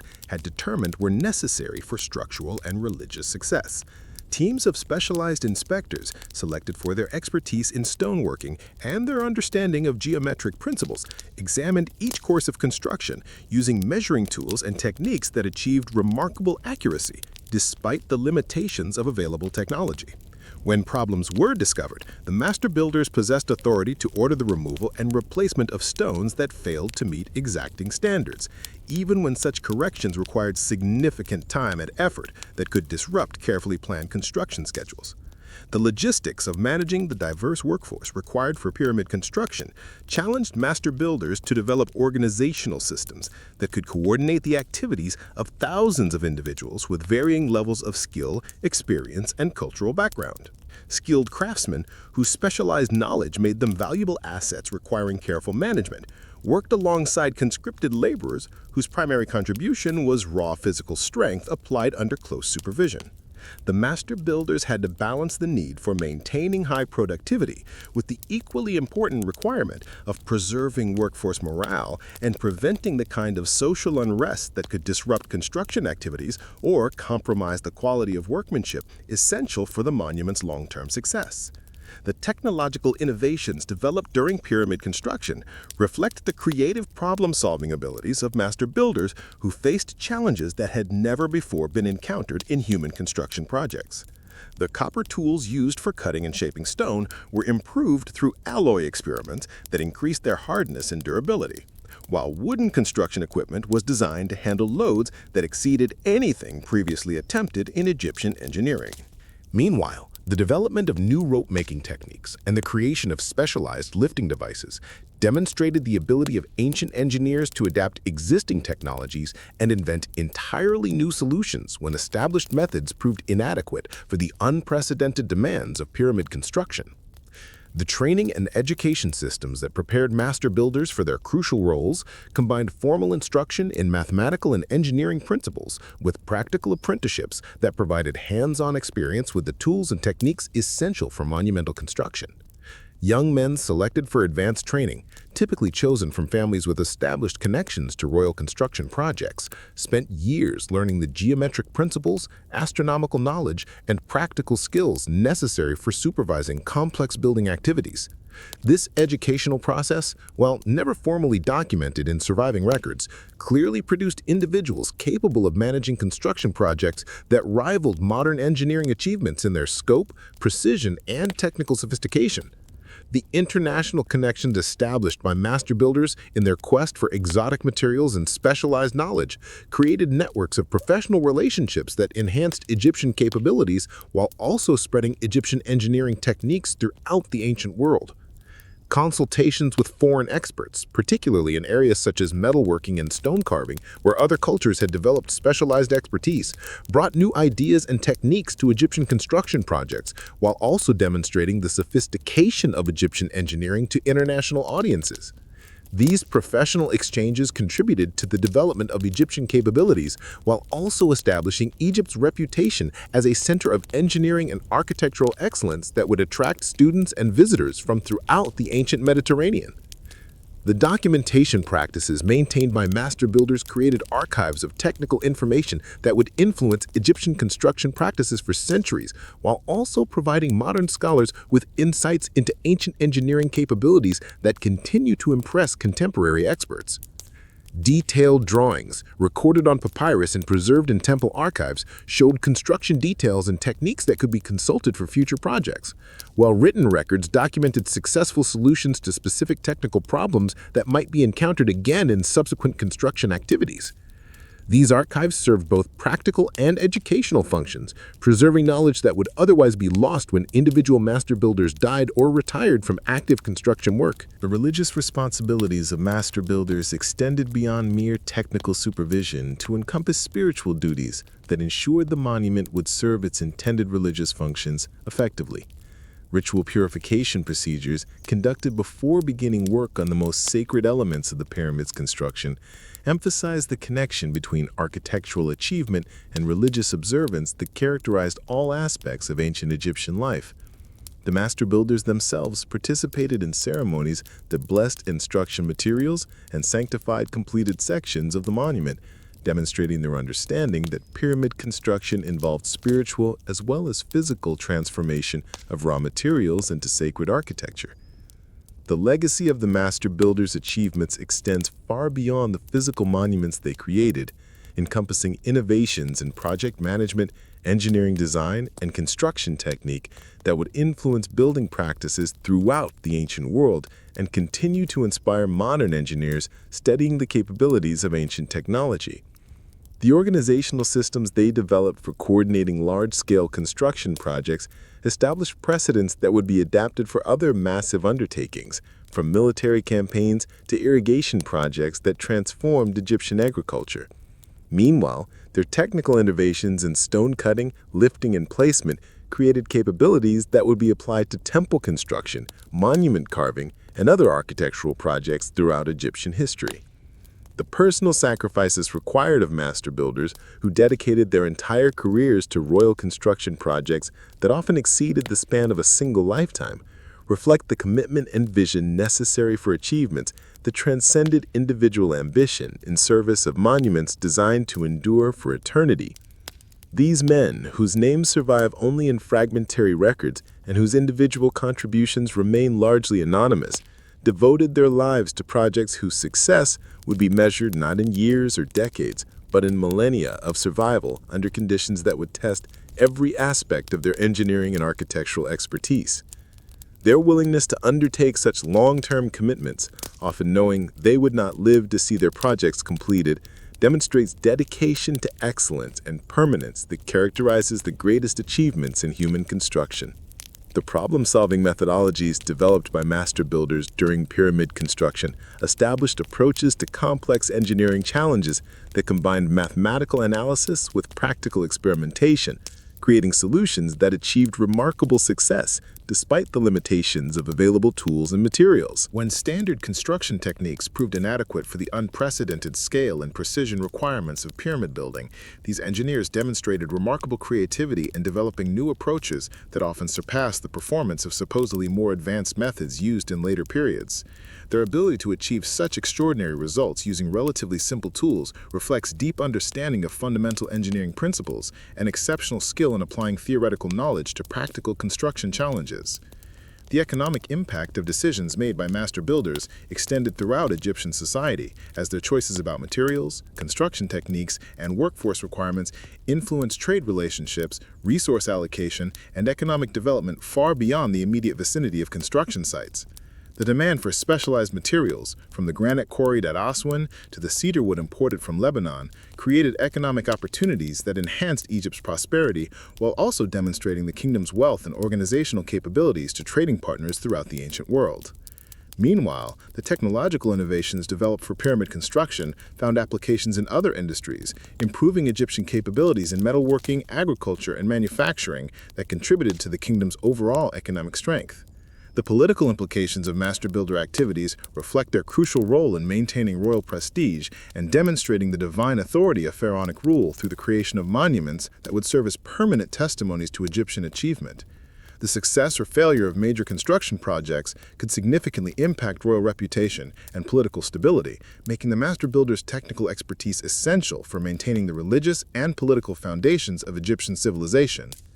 Their ability to deliver results that met or exceeding royal expectations helped reinforce the divine nature of pharaonic authority, while also providing practical demonstrations of Egyptian capabilities that deterred potential enemies and impressed potential allies throughout the ancient world.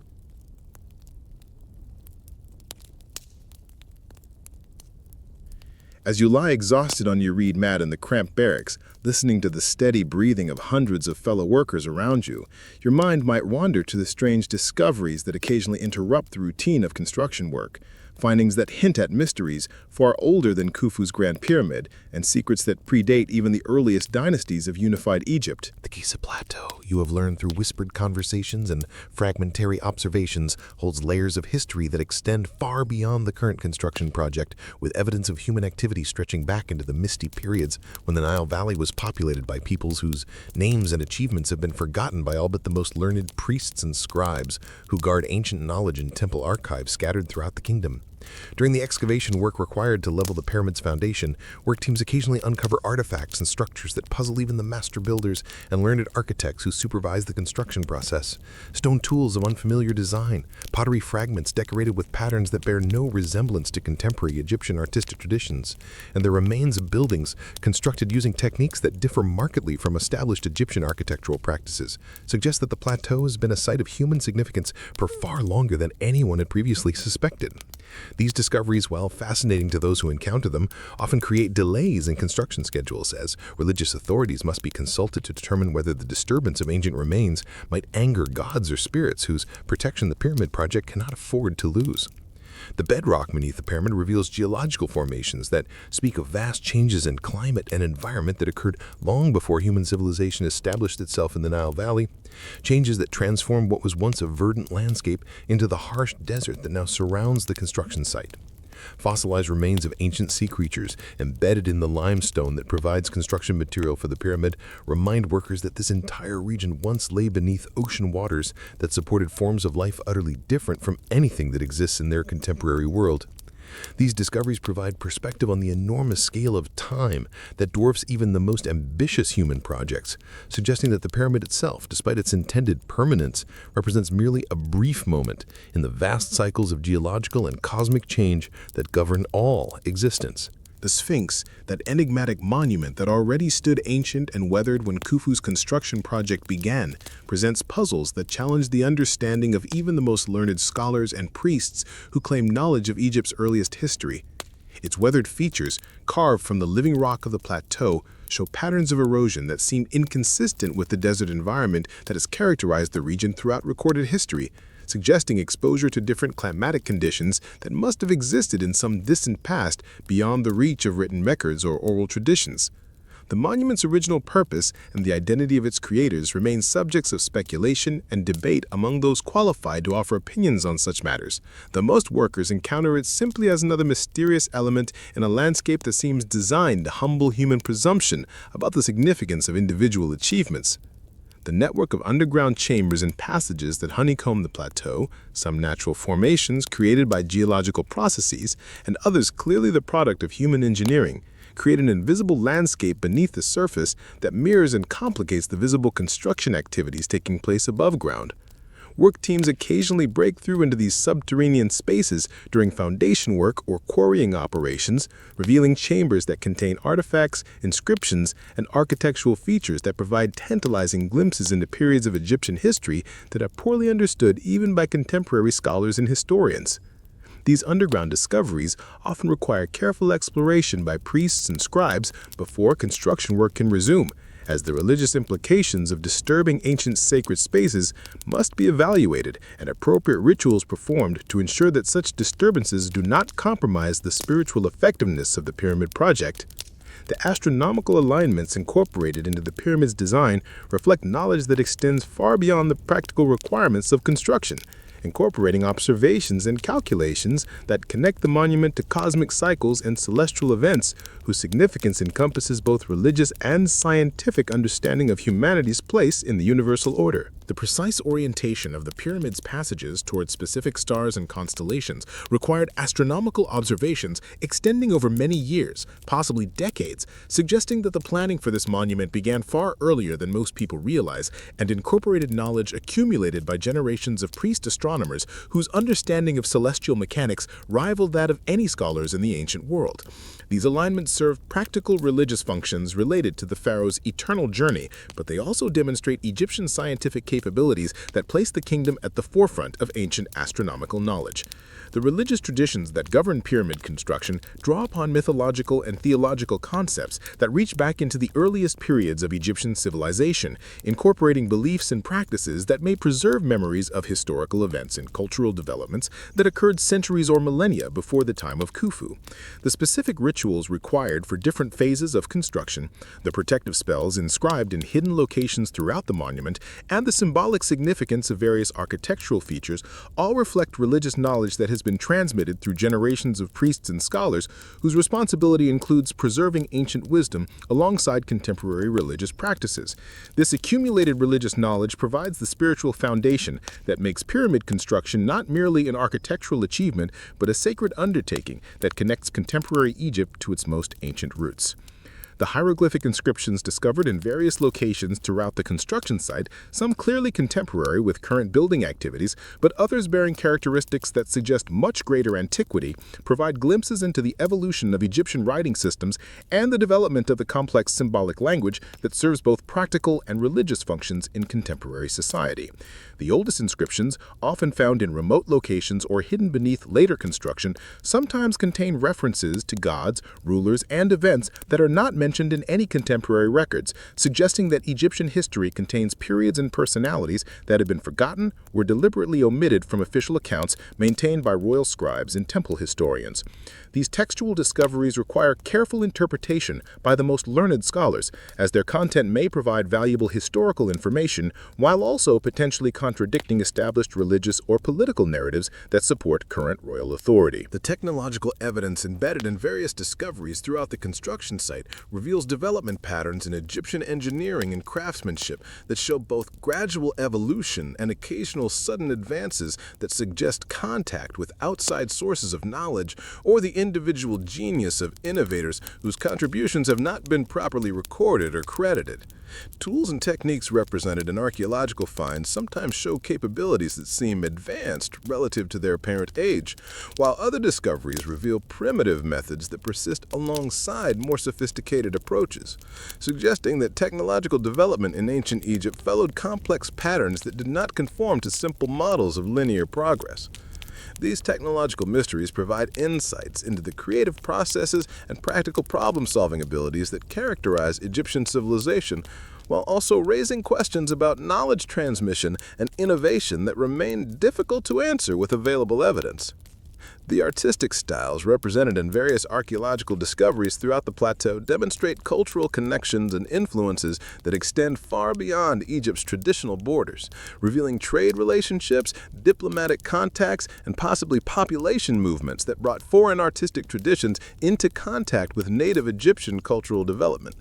Decorative motifs, sculptural techniques, and architectural details that bear resemblance to styles found in distant regions suggest that Egypt's cultural development was influenced by a much wider range of international contexts than might be apparent from studying only the most prominent royal monuments and official artistic productions. These cultural connections provide evidence for the cosmopolitan nature of ancient Egyptian civilization, while also demonstrating the kingdom's central role in networks of exchange and communication that linked various parts of the ancient world. The environmental evidence preserved in geological formations and archaeological deposits provides information about climate changes, ecological shifts, and natural events that have shaped the development of Egyptian civilization in ways that are not always apparent from studying only human-created historical records. Pollen samples, animal remains, and geological formations reveal periods of greater rainfall, different vegetation patterns, and environmental conditions that would have significantly influenced human settlement patterns, agricultural practices, and cultural development throughout the region's history. This environmental evidence helps explain some of the changes and developments in Egyptian society, while also providing context for understanding how human communities adapted to changing natural conditions over long periods of time. The magical and supernatural beliefs that influence workers' responses to archaeological discoveries reflect worldviews that perceive the past as a living presence that continues to exert influence over contemporary events and activities. Ancient burials, religious artifacts, and sacred spaces are understood to retain spiritual power that must be respected and appropriately managed to avoid supernatural consequences that could affect the success of current construction projects or the safety of those involved in disturbing ancient remains.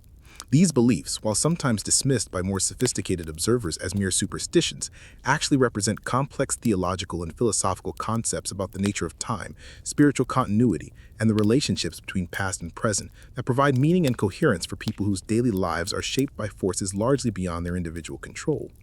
The preservation of organic materials in certain archaeological contexts provide rare glimpses into aspects of ancient life that are normally lost to decay and deterioration. offering insights into daily life, religious practices, and cultural activities that complement and sometimes contradict the picture of ancient Egypt that emerges from studying only stone monuments in official records. Textiles, wooden objects, food remains, and other perishable materials that survive in favorable conditions reveal details about technology, aesthetics, and practical concerns that provide a more complete understanding of how people actually lived in ancient times. These organic discoveries often show that ancient Egyptian life was more complex, varied, and sophisticated than might be apparent from studying only the most durable and official cultural productions that typically survive in the archaeological record. The international artifacts occasionally discovered at construction sites provide evidence for trade relationships and cultural contacts that demonstrate Egypt's central role in networks of exchange that connected various parts of the ancient world, revealing the kingdom's importance as both a destination for foreign goods and a source of Egyptian products that were valued by distant cultures. Exotic materials, foreign-made objects, and artifacts showing international artistic influences document the cosmopolitan nature of Egyptian society, while also providing information about ancient trade routes, diplomatic relationships, and cultural exchanges that shaped the development of civilization throughout the region. These international connections help explain some of the sophisticated achievements of Egyptian civilization while also demonstrating the kingdom's ability to attract and integrate influences from diverse sources. The dating challenges posed by many archaeological discoveries reflect the limitations of available methods for determining the age of ancient materials and the complexity of stratigraphic relationships that make it difficult to establish clear chronological sequences for cultural development in the region. Objects found in mixed deposits, artifacts that have been moved from their original context, and materials that show evidence of reuse or modification over long periods create interpretive problems that require careful analysis and sometimes remain unresolved despite the best efforts of knowledgeable scholars. These dating difficulties remind us that our understanding of ancient Egyptian history remains incomplete and that new discoveries continue to challenge and modify established theories about cultural development and historical sequences. The pyramid that dominates your daily existence operates on levels of meaning that extend far beyond its function as royal tomb or architectural achievement, serving as a three-dimensional religious text whose every measurement, angle, and internal feature has been carefully calculated to facilitate divine transformation and ensure the proper functioning of cosmic order that maintains stability throughout the universe. The religious specialists who determine these specifications, priests whose training encompasses decades of study in sacred mathematics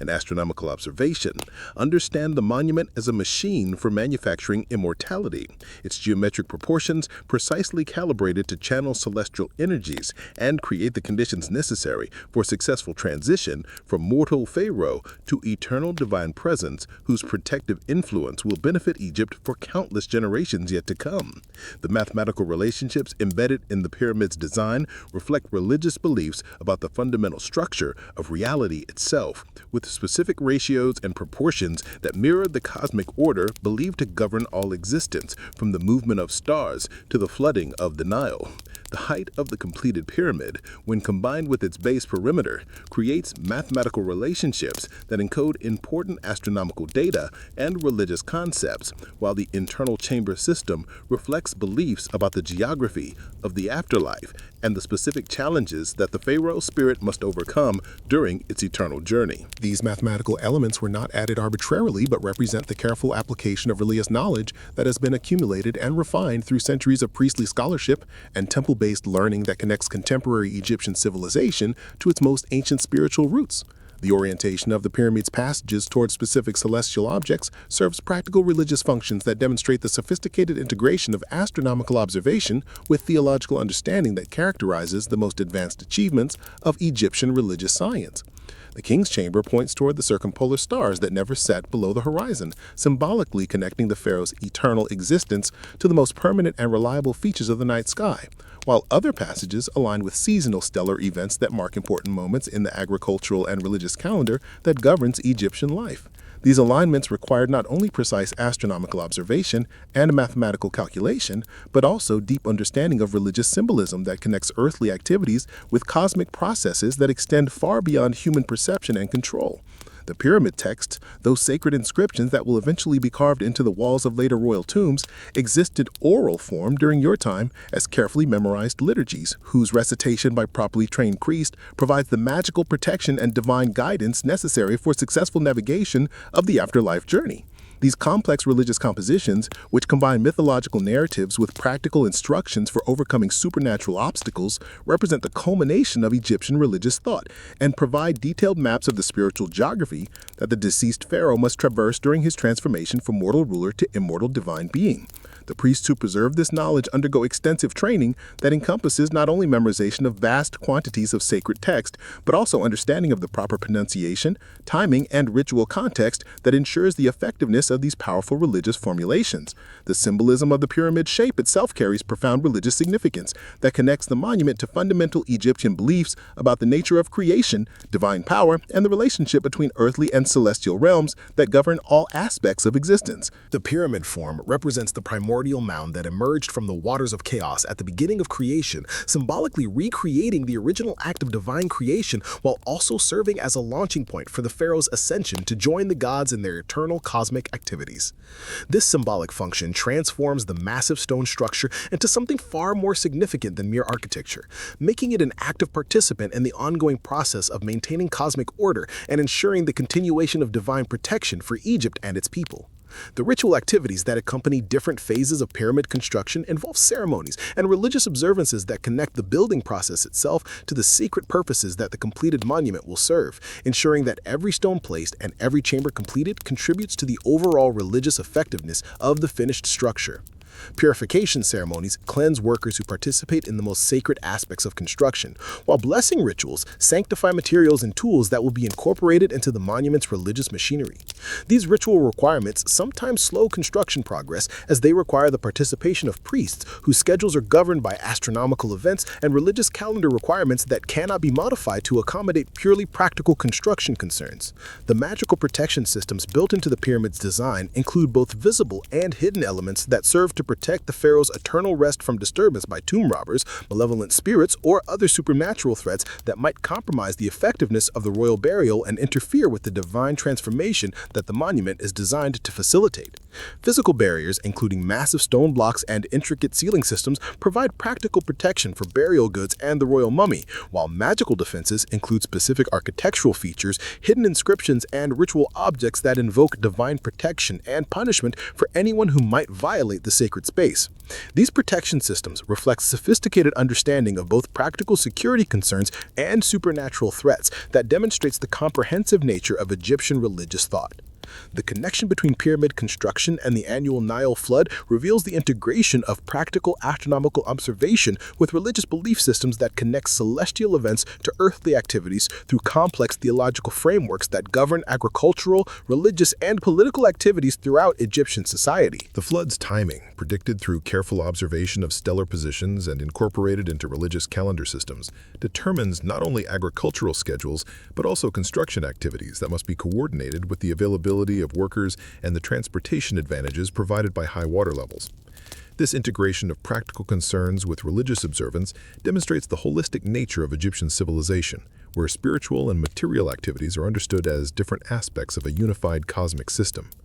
The funerale preparations that will eventually be required for Khufu's burial involve elaborate rituals and magical procedures that transform his mortal remains into a suitable vessel for eternal, divine existence, processes that require the pyramid complex to provide specific architectural features and religious equipment necessary for successful completion of these transformation ceremonies. The mortuary temple attached to the pyramid serves as the focal point for these activities, providing space for the complex rituals that will preserve the pharaoh's body through mummification, while also preparing his spirit for the challenges of afterlife navigation. Meanwhile, the pyramid itself functions as the eternal dwelling place where the transformed pharaoh will reside while continuing to exercise divine influence over Egyptian affairs through his ongoing relationship with the gods who govern cosmic order. The hieroglyphic inscriptions that will eventually fill various chambers and passages within completed royal tombs serve multiple functions that encompass both practical guidance for the deceased pharaoh and magical formulations that provide protection and power during the eternal journey through supernatural realms. These inscriptions, while absent from Khufu's pyramid in favor of the oral traditions that preserve equivalent information, represent sophisticated literary and religious achievements that combine mythological narratives with practical instructions and magical spells into comprehensive guides for achieving successful divine transformation.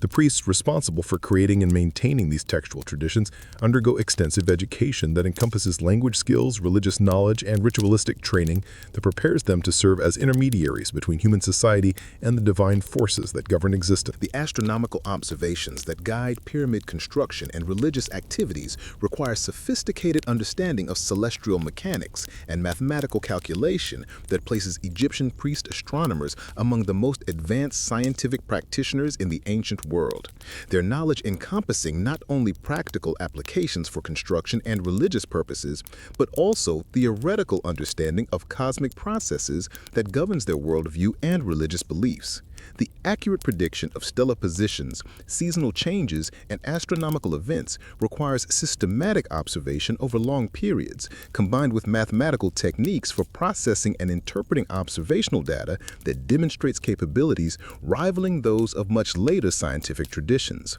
This astronomical knowledge serves practical functions for agriculture, navigation, and timekeeping, while also providing the foundation for religious beliefs about divine influence and cosmic order that shapes every aspect of Egyptian civilization.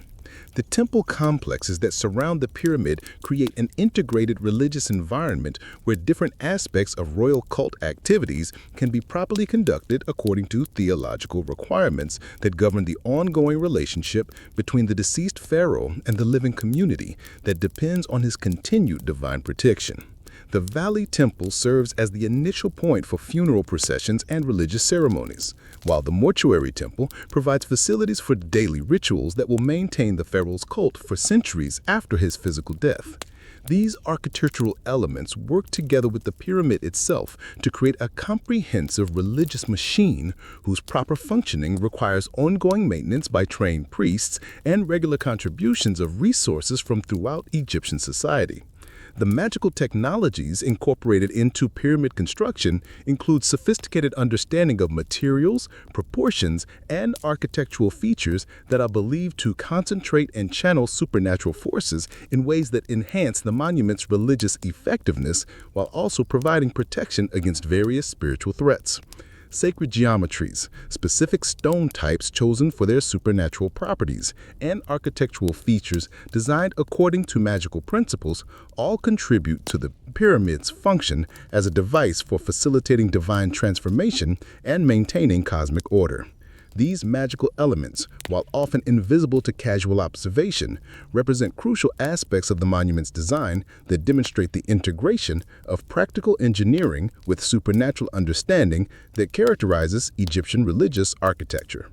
The preservation techniques that will be applied to Khufu's mortal remains reflects sophisticated understanding of chemistry, anatomy, and magical procedures that transform the decaying processes of death into mechanisms for achieving eternal existence through the application of both practical and supernatural methods. The mummification process, which requires specialized knowledge of human anatomy and preservation chemistry, serves not only practical functions for preventing decay, but also religious purposes related to maintaining the physical vessel necessary for spiritual existence in the afterlife. These preservation techniques represent the culmination of centuries of Egyptian experimentation and religious development that combines empirical observation with theological understanding in ways that achieve remarkable practical success while also serving profound spiritual purposes. The economic implications of maintaining royal cult activities for centuries after the pharaoh's death require endowments and institutional arrangements that ensure adequate resources will be available for conducting the daily rituals, maintaining temple facilities, and supporting the priestly personnel necessary for proper religious observance. These economic requirements, while representing significant ongoing costs for Egyptian society, also provide important benefits through the employment of specialized craftsmen, the maintenance of religious institutions that serve broader community needs, and the preservation of cultural traditions that contribute to social cohesion and political stability. The royal cult thus serves both spiritual and practical functions that justify its resource requirements while also demonstrating the long-term planning capabilities that characterize Egyptian civilization. The cultural significance of pyramid construction extends far beyond its immediate religious and political functions, creating ripple effects throughout Egyptian society that influence artistic development, technological innovation, and social organization in ways that will shape the kingdom's character for generations beyond the completion of Khufu's monument. The concentration of skilled craftsmen from throughout Egypt at the Giza construction site creates opportunities for cultural exchange and artistic cross-pollination that would be impossible under normal circumstances, as stone carvers from Upper Egypt work alongside metal workers from the Delta region, sharing techniques and aesthetic approaches that blend regional traditions into new forms of artistic expression.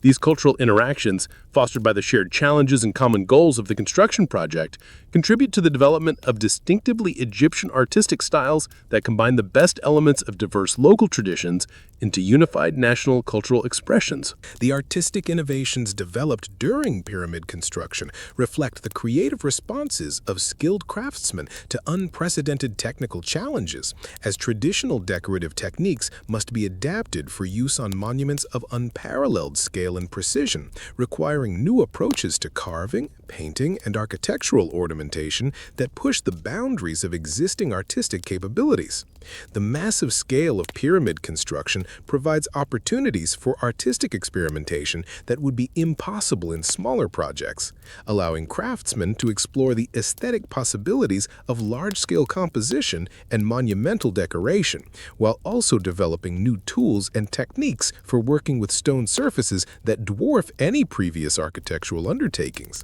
These artistic advances, while serving immediate practical purposes related to pyramid decoration and religious symbolism, also established aesthetic precedents and technical capabilities that will influence Egyptian art and architecture for centuries. The symbolic vocabulary that emerges from pyramid construction creates new forms of visual communication that combine traditional Egyptian iconography with innovative artistic elements specifically developed to express the unique religious and political concepts associated with royal pyramid complexes. The hieroglyphic writing system, already sophisticated before pyramid construction began, undergoes significant development as scribes and artists work to create inscriptions appropriate for the unprecedented scale and religious significance of pyramid monuments, developing new calligraphic styles and artistic techniques that enhance the visual impact of written texts while also improving the religious effectiveness. These innovations in visual communication contribute to the ongoing evolution of Egyptian writing systems while also establishing artistic standards and aesthetic principles that will guide future developments in monumental decoration and religious art. The social transformations that accompany pyramid construction reflect the profound changes that occur when traditional Egyptian society must adapt to accommodate projects that require unprecedented levels of resource mobilization and workforce coordination. The temporary communities that develop around construction sites create new forms of social organization that blend elements from different regions and social classes, as skilled craftsmen, conscripted laborers, and administrative personnel must collaborate in ways that transcend traditional social boundaries and hierarchical relationships. These experimental social arrangements, while created to serve immediate construction needs, also provide models for social innovation that can be adapted for other purposes, contributing to the ongoing evolution of Egyptian society and demonstrating the kingdom's capacity for organizational adaptation when circumstances require new approaches to collective action. The musical and poetic traditions that develop around pyramid construction reflect the human need to find meaning and beauty in even the most challenging circumstances, as workers create songs, chants, and stories that help them cope with the physical demands and psychological pressures of monumental construction work. These cultural expressions, while serving practical functions for coordinating group labor and maintaining morale during difficult periods, also represent significant artistic achievements that preserve experiences and perspectives that might otherwise be lost to historical memory. The work songs developed for coordinating rope-pulling teams and stone-moving activities demonstrate sophisticated understanding of rhythm and collective psychology, while the stories told during rest periods create shared cultural narratives that help bind diverse groups of workers together through common understanding and mutual sympathy. The religious innovations that emerge from pyramid construction experience reflect the creative adaptation of traditional Egyptian spiritual practices to accommodate the unique circumstances and requirements of royal monument building. as priests and religious authorities must develop new ritual forms and ceremonial procedures appropriate for sanctifying construction activities and ensuring divine protection for workers engaged in sacred projects. These religious developments, while serving immediate practical purposes related to construction site management and worker welfare, also contribute to the ongoing evolution of Egyptian religious practice and demonstrate the flexibility and creativity that characterize the kingdom's spiritual traditions. The documentary traditions that develop around pyramid construction create new forms of record-keeping and information management that enhance governmental capabilities while also preserving historical information that provides valuable insights into ancient Egyptian society and culture. The detailed records maintained by construction administrators, while serving immediate practical purposes related to resource allocation and workforce management, also represent sophisticated approaches to documentation and analysis that advance Egypt's administrative science and establish precedents for future governmental activities. These documentary innovations demonstrate the kingdom's commitment to systematic record-keeping and evidence-based decision-making that contributes to the overall effectiveness of Egyptian civilization, while also providing modern scholars with unprecedented insights into ancient construction practices and social organization. The international cultural connections established through pyramid construction create networks of artistic and intellectual exchange that bring foreign influences into Egyptian culture while also spreading Egyptian ideas and techniques throughout the ancient world. The exotic materials required for pyramid construction necessitate trade relationships with distant regions, creating opportunities for cultural exchange that introduce new artistic motifs, technical innovations, and intellectual concepts into Egyptian society, while also demonstrating Egyptian capabilities and achievements to international audiences.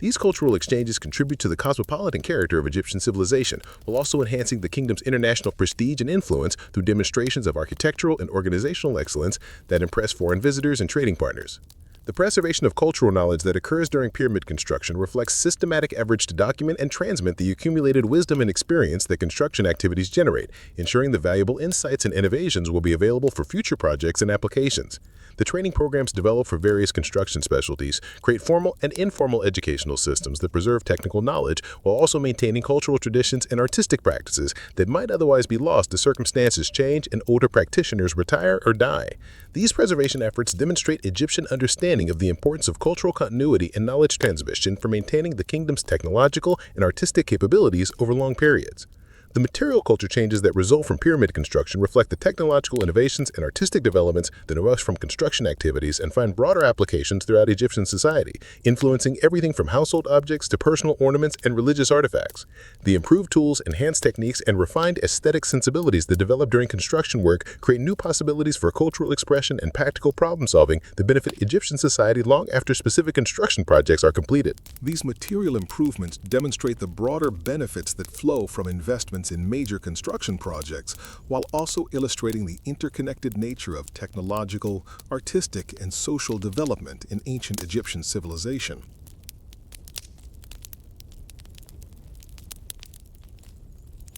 While you toil under the merciless sun, your calloused hands bleeding from rope friction and your back aching from the weight of limestone blocks, the elite of Egyptian society conduct their refined existence in the cool marble halls and verdant gardens of Memphis, their daily concerns as distant from your reality as the stars are from the desert sand. In the sprawling palace complex that serves as the administrative heart of the kingdom, courtiers dressed in finest linen moved through chambers decorated with precious metals and exotic woods, their conversations focused on matters of policy, diplomacy, and cultural refinement that seem to exist in an entirely different universe from the brutal physical labor that defines your existence at Giza. The contrast between these two worlds, separated by mere miles, but by social distances that might as well span continents, illustrates the profound inequalities that structure Egyptian society and determine the vastly different life experiences available to individuals based solely on the circumstances of their birth. The morning routine of a high-ranking court official begins with personal servants who attend to every detail of hygiene, grooming, and dress that prepares him for a day of activities that involve intellectual rather than physical challenges, his body protected from discomfort by elaborate arrangements that ensure optimal temperature, lighting, and air quality throughout his living and working spaces. Skilled artisans have crafted his furniture from the finest materials available, with chairs and tables that demonstrate both aesthetic sophistication and practical comfort, designed to support extended periods of reading, writing, and consultation that characterize administrative work at the highest levels of government. His clothing, woven from linen so fine it seems almost transparent, has been dyed with expensive pigments and decorated with gold thread in patterns that immediately communicate his social status to anyone who might encounter him during his daily activities. The nutritional reality of elite daily life contrasts sharply with the subsistence-level rations distributed to construction workers as palace kitchens prepare elaborate meals that showcase the finest ingredients available from throughout Egypt and beyond, creating culinary experiences that transform eating from mere survival necessity into expressions of cultural sophistication and aesthetic appreciation. Professional cooks, trained in techniques that have been refined through generations of palace service, prepare dishes that combine exotic spices imported from distant lands with the highest quality local ingredients, creating flavors and presentations that demonstrate both Egypt's international trading connections and the refined tastes of those wealthy enough to afford such luxuries.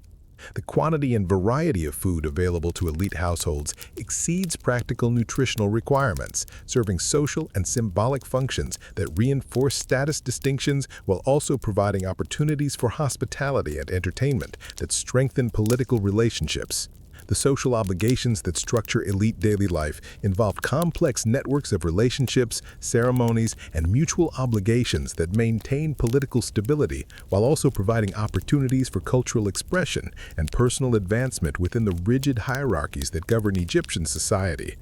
Formal dinner parties, religious ceremonies, and cultural events create structured social interactions that allow elite families to demonstrate their wealth, taste, and cultural sophistication while also conducting the informal negotiations and relationship-building activities that often prove more important than formal governmental procedures for determining policy outcomes and resource allocation.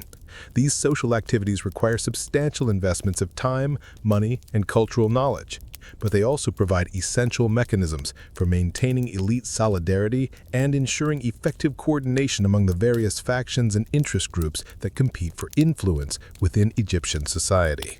The leisure activities available to elite Egyptians reflect both their freedom from manual labor and their access to cultural resources that enable pursuits focused on aesthetic appreciation, intellectual development, and social interaction rather than simple survival or basic comfort. Hunting expeditions, conducted in specially managed preserves stocked with exotic animals, provide recreation that combines physical activity with displays of skill and courage that reinforce masculine ideals and social status. Meanwhile, musical performances, literary discussions, and artistic appreciation create opportunities for cultural engagement that enhance intellectual development, while also providing settings for social interaction and political networking that serve important practical functions within elite society. The personal service systems that support elite daily life require large households of specialized servants whose skills encompass everything from personal grooming and food preparation to household management and security provision, creating employment opportunities for skilled workers while also demonstrating the enormous resource differentials that separate elite from common Egyptians. These household staffs often include individuals with specialized training in areas such as medicine, education, entertainment, and craftsmanship, creating domestic environments that resemble small communities rather than simple family residences. The management of these complex households requires administrative skills and economic resources that demonstrate elite capabilities while also providing practical benefits that enhance comfort, security, and cultural refinement. The international connections maintained by elite Egyptians reflect Egypt's central role in ancient world trade and diplomacy, as wealthy families establish relationships with foreign merchants, diplomats, and cultural figures that provide access to exotic goods, international knowledge, and political intelligence that enhances both personal status and national security. These international relationships often involve elaborate gift exchanges, cultural exchanges, and mutual hospitality that demonstrate Egyptian wealth and sophistication, while also creating personal bonds that facilitate diplomatic and commercial relationships between Egypt and other ancient civilizations. Elite participation in international activities serves both personal and national interests, as individual cultural sophistication and diplomatic skill contribute to Egypt's overall international influence and prestige. The educational opportunities available to elite children create long-term advantages that perpetuate social distinctions across generations, while also ensuring that leadership positions continue to be filled by individuals with appropriate preparation and cultural background for effective governance and social management. Private tutors, specialized schools, and cultural experiences provide elite children with intellectual development and social preparation that are completely unavailable to children from working-class families, creating educational advantages that translate into career opportunities and social connections that maintain elite status throughout their lives. These educational investments represent both individual family strategies for maintaining social position and broader social mechanisms for ensuring leadership continuity and cultural preservation within Egyptian civilization. The political influence exercised by elite families reflects their central role in governmental operations and their ability to shape policy decisions that affect all aspects of Egyptian society, from taxation and resource allocation to military strategy and international relations. Personal relationships with royal family members, high-ranking government officials, and religious authorities provide informal channels for political influence that often prove more effective than formal governmental procedures for achieving desired policy outcomes. Elite political participation serves both personal and class interests as individual families work to protect and enhance their own positions while also collaborating to maintain the overall social and political systems that preserve elite privilege and authority throughout Egyptian society. Beyond the dust and chaos of the Giza Plateau, beyond the marble halls of Memphis where courtiers conduct their refined existence, lies the vast Egyptian countryside where millions of common people pursue their daily lives in patterns that have remained essentially unchanged for generations. Their experiences shaped by the rhythms of agricultural work, seasonal flooding, and the endless cycle of planting and harvest that provides the economic foundation upon which both royal ambitions and elite luxury ultimately depend. These are the farmers, fishermen, artisans, and small traders whose labor feeds the kingdom and whose taxes fund the monumental construction projects that will define Egypt's legacy, yet whose individual stories remain largely invisible to historical memory, recorded only in the accumulated evidence of their collective contributions to Egyptian civilization. In the fertile fields of the Nile Delta, where the great river spreads its life-giving waters across thousands of square miles of agricultural land, farming families begin their days before dawn with routines that vary according to the season, but always center on the essential tasks of crop cultivation, animal husbandry, and maintenance of the irrigation systems that make agriculture possible in the midst of desert landscapes. The flooding season brings temporary relief from fieldwork, but also creates opportunities for community projects, religious festivals, and the fulfillment of corvée labor obligations that might take young men away from their villages to work on royal construction projects or other governmental undertakings. During planting and harvest seasons, every member of farming families participates in agricultural work according to their age and capabilities, creating patterns of collective labor that strengthen family bonds while also ensuring the successful completion of essential tasks. The small villages that dot the Egyptian countryside represent self-sufficient communities where most inhabitants spend their entire lives within a few miles of their birthplace, their daily experiences shaped by intimate knowledge of local conditions, family relationships that extend across multiple generations, and religious practices that connect agricultural activities to cosmic cycles and divine influences that govern natural processes. Village life revolves around communal activities such as irrigation maintenance, harvest festivals, and religious ceremonies that bring community members together for purposes that serve both practical and social functions. The local temple serves as the center of village religious life, while also functioning as an economic institution that owns land, employs craftsmen, and provides services such as education and medical care that supplement family and community resources. The artisans who work in small workshops throughout Egypt create the tools, pottery, textiles, and other manufactured goods that serve the daily needs of common people, while also producing items for trade and tribute that connect local communities to broader economic networks. These artisans, whose skills have been passed down through family traditions spanning multiple generations, work with locally available materials and traditional techniques that have proven effective over centuries of use. Their workshops often serve as informal gathering places where community members exchange information, discuss local affairs, and maintain the social connections that strengthen community cohesion.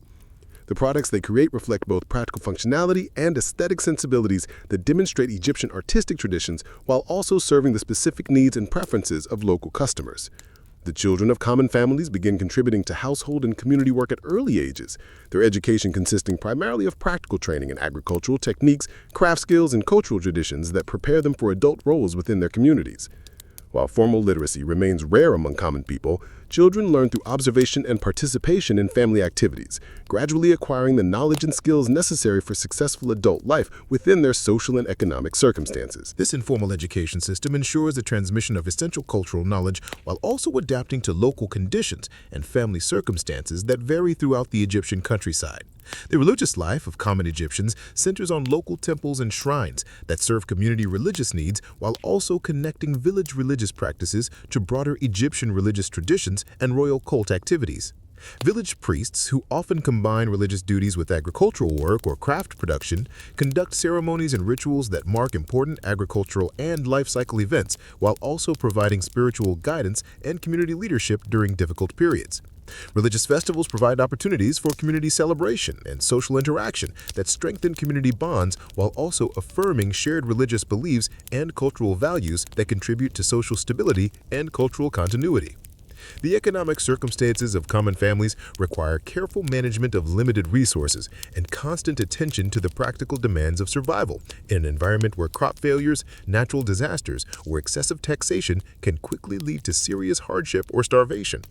Most families maintain small reserves of grain and other essential supplies when possible, while also participating in informal networks of mutual assistance that provide security during difficult periods. The constant awareness of economic vulnerability creates practical approaches to daily life that emphasize thrift, cooperation, and careful planning that contrast sharply with the resource abundance and economic security enjoyed by Egypt's elite classes.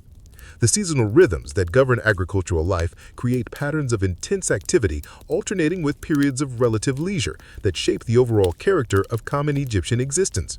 The flooding season provides opportunities for craft work, community projects, and religious activities that are impossible during the intensive labor periods of planting and harvest. Meanwhile, the agricultural seasons require coordinated community efforts that bring families together for shared work that strengthen social bonds while also ensuring the successful completion of essential agricultural tasks. These seasonal patterns create natural cycles of work and rest that provide structure and meaning to daily life, while also connecting human activities to cosmic cycles and divine influences that govern natural processes. Social relationships that characterize village life reflect the intimate scale of communities where everyone knows their neighbors, and where family relationships, marriage connections, and friendship networks create complex webs of mutual obligation and support that provide security and stability for community members. Conflict resolution, community decision-making, and resource allocation all occur through informal processes that rely on community consensus and traditional practices rather than formal legal procedures or governmental intervention. These social systems provide effective governance for small-scale communities while also preserving local autonomy and cultural traditions that contribute to the overall diversity and resilience of Egyptian civilization. The legal status of common Egyptians provide basic protections and rights that ensure personal security and property ownership within local communities, while also subjecting them to various obligations and restrictions that reflect their subordinate position within Egyptian social hierarchy. While they enjoy freedom from arbitrary persecution and basic rights to personal property and family relationships, common people also bear primary responsibility for providing the agricultural surplus, military service, and labor contributions that support royal government and elite lifestyle. This legal framework provides stability and security for common people, while also ensuring their continued availability to serve the broader needs of Egyptian civilization. The future prospects available to common Egyptians remain largely determined by birth circumstances and family resources, with limited opportunities for social mobility or dramatic changes in economic circumstances that might alter their basic life patterns. While exceptional individuals occasionally achieve advancement through military service, craft specialization, or religious careers, the vast majority of common people can expect to live lives similar to those of their parents and grandparents, with success measured primarily by family survival, community respect, and the successful transmission of cultural traditions to subsequent generations. This stability provides security and continuity for Egyptian civilization, while also ensuring the persistence of social inequalities that characterize ancient Egyptian society. As the construction horns fade into evening silence and you settle once more onto your worn reed mat in the crowded barracks, your body aching from another day of moving stones that will outlast empires, the profound contradictions of Egyptian civilization reveal themselves in the stark contrasts between your immediate experience and the vast social landscape that surrounds and defines your existence. The pyramid rising before you represents more than architectural achievement or royal ambition. It embodies the fundamental organizing principles of a society that can channel human effort toward magnificent collective accomplishments while simultaneously accepting levels of inequality and exploitation that reduce individual human lives to mere components in grand designs conceived and directed by others. This tension between collective achievement and individual suffering, between monumental permanence and personal mortality, reflects deeper questions about power, purpose, and human dignity that extend far beyond the specific circumstances of ancient Egypt to encompass universal aspects of social organization and human relationships. The social hierarchies that determine whether an individual spends their life moving stones under the desert sun or conducting refined conversations in marble halls represent more than mere economic arrangements. They reflect fundamental beliefs about human nature, divine order, and social necessity that justify enormous disparities in life experience and opportunity. Egyptian society, like most ancient civilizations, operates on assumptions about natural inequality that assign different roles and expectations to different classes of people based on birth circumstances rather than in individual capabilities or choices. These hierarchical systems provide stability and order that enable complex collective undertakings such as pyramid construction, but they also create conditions where human potential is systematically constrained and where individual dignity becomes subordinated to social utility in ways that modern sensibilities find difficult to accept or understand.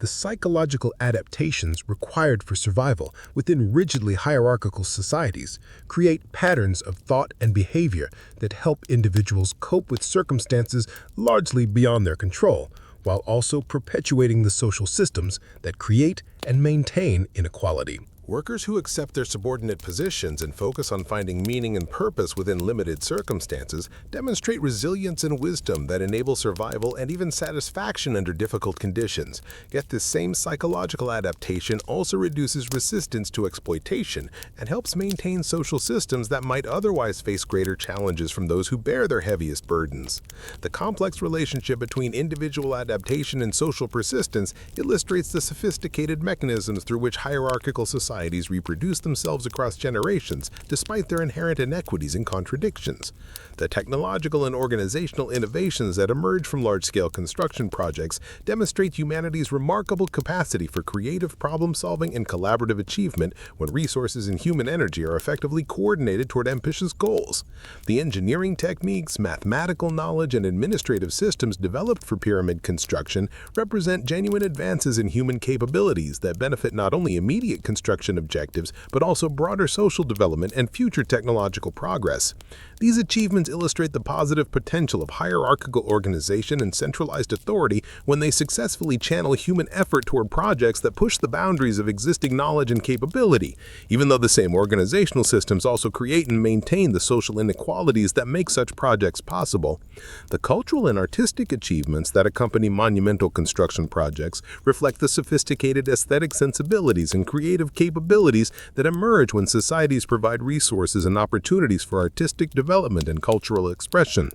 The artistic innovations, architectural accomplishments, and cultural achievements associated with pyramid construction contribute to humanity's overall cultural heritage, while also demonstrating the remarkable creativity that human societies can achieve when they provide appropriate support and encouragement for artistic and intellectual development. However, these cultural achievements also depend on economic and social arrangements that deny similar opportunities to the majority of society members, creating tension between cultural excellence and social justice that characterizes many of humanity's greatest civilizational accomplishments. The environmental and resource implications of large-scale construction projects reveal both the remarkable human capacity for transforming natural environments and the potential consequences of ambitious projects that consume enormous quantities of materials and energy. Pyramid construction demonstrates humanity's ability to move mountains, literally and figuratively, when sufficient human energy is directed towards specific goals. Yet it also illustrates the environmental costs and resource requirements that accompany such ambitious undertakings.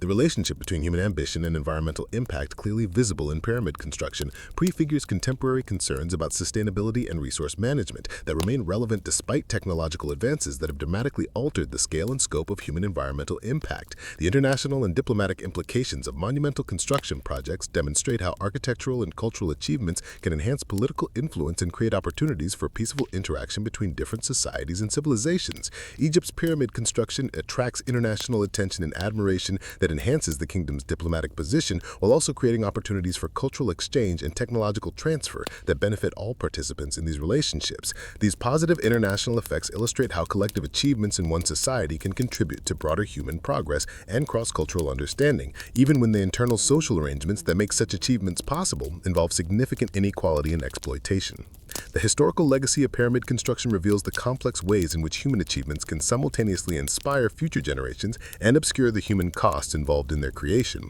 The enduring fascination that pyramids hold for later civilizations reflects genuine appreciation for remarkable human accomplishments, while also demonstrating how historical memory often emphasizes monumental achievements while forgetting the individual experiences of those whose labor made such achievements possible. This selective historical memory illustrates broader patterns in how societies remember and interpret their past, often focusing on collective accomplishments while minimizing attention to the distribution of costs and benefits that characterize the original historical circumstances. The philosophical questions raised by pyramid construction extend beyond ancient Egyptian civilization to encompass fundamental issues about human nature, social organization, and moral responsibility that remain relevant across historical periods and cultural contexts. The willingness of individuals to sacrifice personal comfort and freedom for collective achievements, the ability of societies to organize massive collaborative efforts despite internal inequalities, and the complex relationships between individual dignity and social utility all reflect enduring aspects of human experience that transcend specific historical circumstances. These philosophical dimensions of pyramid construction provide opportunities for reflection on contemporary social arrangements and individual choices that connect ancient experiences to modern concerns in ways that enhance understanding of both historical and contemporary human circumstances. The moral and ethical dimensions of pyramid construction raise fundamental questions about the justification for social arrangements that enable remarkable collective achievements through the systematic exploitation of vulnerable populations. The magnificence of pyramid architecture and the sophistication of Egyptian civilization provide compelling evidence for the positive potential of hierarchical social organization, yet these same achievements depend on social arrangements that deny basic dignity and opportunity to the majority of society members. This moral complexity illustrates enduring tensions between collective achievement and individual justice that continue to characterize human societies despite significant changes in technology, governance, and social organization since ancient times. The ultimate significance of pyramid construction extends beyond its immediate historical context to encompass broader questions about human potential, social possibility, and the relationship between individual sacrifice and collective achievement that remain relevant for understanding contemporary social arrangements and future possibilities for human development. The remarkable accomplishments of ancient Egyptian civilization demonstrate what human societies can achieve when they successfully organize collective effort toward ambitious goals. Yet they also illustrate the human costs and moral compromises that often accompany such achievements. These lessons from pyramid construction provide valuable insights for contemporary societies seeking to balance individual welfare with collective accomplishment in ways that honor both human dignity and human potential for remarkable collaborative achievement. As dawn approaches once again over the Giza Plateau, painting the limestone blocks in soft hues of rose and gold, you might pause for a moment in the doorway of your barracks to contemplate the monument that has defined your existence for these many months or years. Its massive form now familiar, yet still somehow impossible to fully comprehend.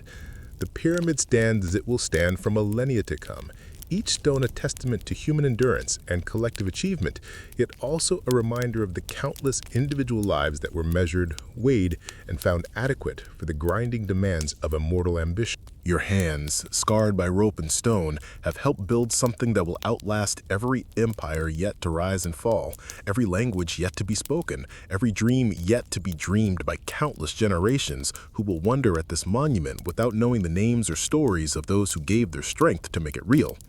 The morning light reveals details that have become precious through familiarity. The precise joints between blocks that required such careful fitting, the smooth surfaces that emerge from rough quarried stone through patient application of bronze tools and human skill, the mathematical perfection that transforms raw material into geometry so exact that future civilizations will marvel at the precision achieved using methods they can barely comprehend. These details speak of human capability pushed to its absolute limits, of knowledge applied with such dedication that the results transcend the merely functional to achieve something approaching the sublime. Yet they also speak of human cost measured not in abstract numbers, but in the accumulated aches, injuries, and exhaustion of thousands of individuals whose personal sacrifices made such precision possible. The pyramid's completion, when it finally comes, will mark not just the fulfillment of royal ambition or religious obligation, but the transformation of human effort into something that achieves a kind of immortality that individual lives can never claim. The workers who have contributed to its construction will eventually return to their villages or move on to other projects, their individual contributions absorbed into a collective achievement that dwarfs any personal accomplishment, yet depends absolutely on the sum of all those personal contributions. This paradox of collective achievement built through individual effort illustrates fundamental aspects of human civilization that extend far beyond ancient Egypt to encompass all societies that undertake projects requiring coordination and sacrifice from their members. The knowledge and skills developed during pyramid construction will find applications in countless future projects, as the techniques for quarrying, transportation, precision cutting, and massive construction provide capabilities that will serve Egyptian civilization for centuries to come. The organizational systems created to manage such complex undertakings will influence administrative practices throughout the ancient world, while the mathematical and astronomical knowledge required for such precise construction will contribute to developments in science and engineering that advance human understanding of natural processes and cosmic relationships.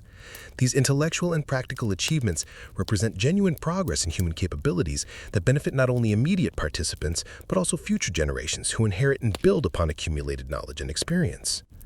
The cultural and artistic innovations that emerge from pyramid construction will influence Egyptian aesthetic sensibilities and artistic production for millennia, establishing standards of beauty, proportion, and craftsmanship that define Egyptian artistic achievement and contribute to the distinctive character of Egyptian civilization. The integration of artistic excellence with functional construction demonstrates possibilities for human creativity that serve both practical and aesthetic purposes, showing how utilitarian activities can be elevated to artistic achievement through the application of sophisticated aesthetic sensibilities and technical skill. These cultural achievements illustrate the human capacity for finding beauty and meaning in even the most demanding and difficult circumstances. The social relationships forged during pyramid construction create bonds of shared experience and mutual understanding that transcend the immediate construction period to influence community development and cultural transmission throughout Egyptian society. Workers who return to their villages carry with them not only new skills and knowledge, but also expanded perspectives on human possibility and social organization that influence local communities and contribute to broader cultural development. The friendships, professional relationships, and informal networks created during construction activities provide social capital that serves individuals and communities long after specific construction projects are completed. The environmental transformation accomplished through pyramid construction demonstrates human capacity for reshaping natural landscapes according to conceived designs, creating artificial features that become permanent elements of the natural environment, while also serving as lasting monuments to human ambition and capability. The quarries created to provide construction materials, the transportation routes established to move massive stone blocks, and the construction site itself represent significant environmental modifications that will influence the region's development for centuries.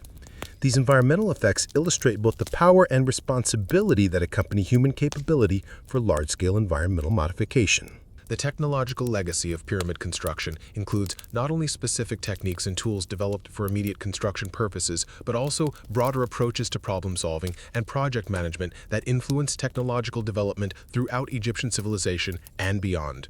The systematic approach to complex technical challenges, the integration of theoretical knowledge with practical application, and the coordination of diverse technical specialties all represent methodological advances that serve as models for future technological development. These methodological contributions demonstrate how specific projects can contribute to broader human capability for technological innovation and practical problem solving.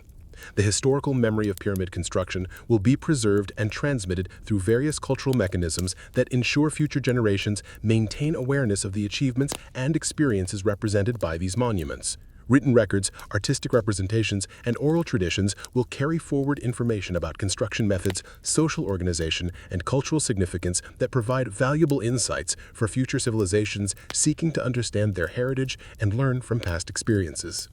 This historical preservation serves important functions for cultural continuity and collective learning that benefit human development over long periods. The philosophical implications of pyramid construction provide opportunities for reflection on fundamental questions about human nature, social organization, and moral responsibility that remain relevant across historical periods and cultural contexts. The experience of participating in or witnessing such massive collective undertakings raises questions about individual agency, social obligation, and the relationship between personal sacrifice and collective benefit that challenge simple answers and require ongoing reflection and discussion. These philosophical dimensions of pyramid construction contribute to broader human understanding of social and moral questions that transcend specific historical circumstances. The morning air carries the familiar sounds of awakening workers, the distant calls of supervisors, and the ever-present percussion of tools against stone that will continue until this impossible dream becomes complete reality. Yet, in this quiet moment before another day of labor begins, there is space for recognition that you have witnessed and participated in something remarkable, something that demonstrates both the best and worst of human capability. Something that will endure long after all the individuals who made it possible have returned to dust. The pyramid stands as proof that human beings can achieve immortality through collective effort, even as it reminds us that such achievement requires the sacrifice of countless individual lives, whose stories matter just as much as the monuments they helped create.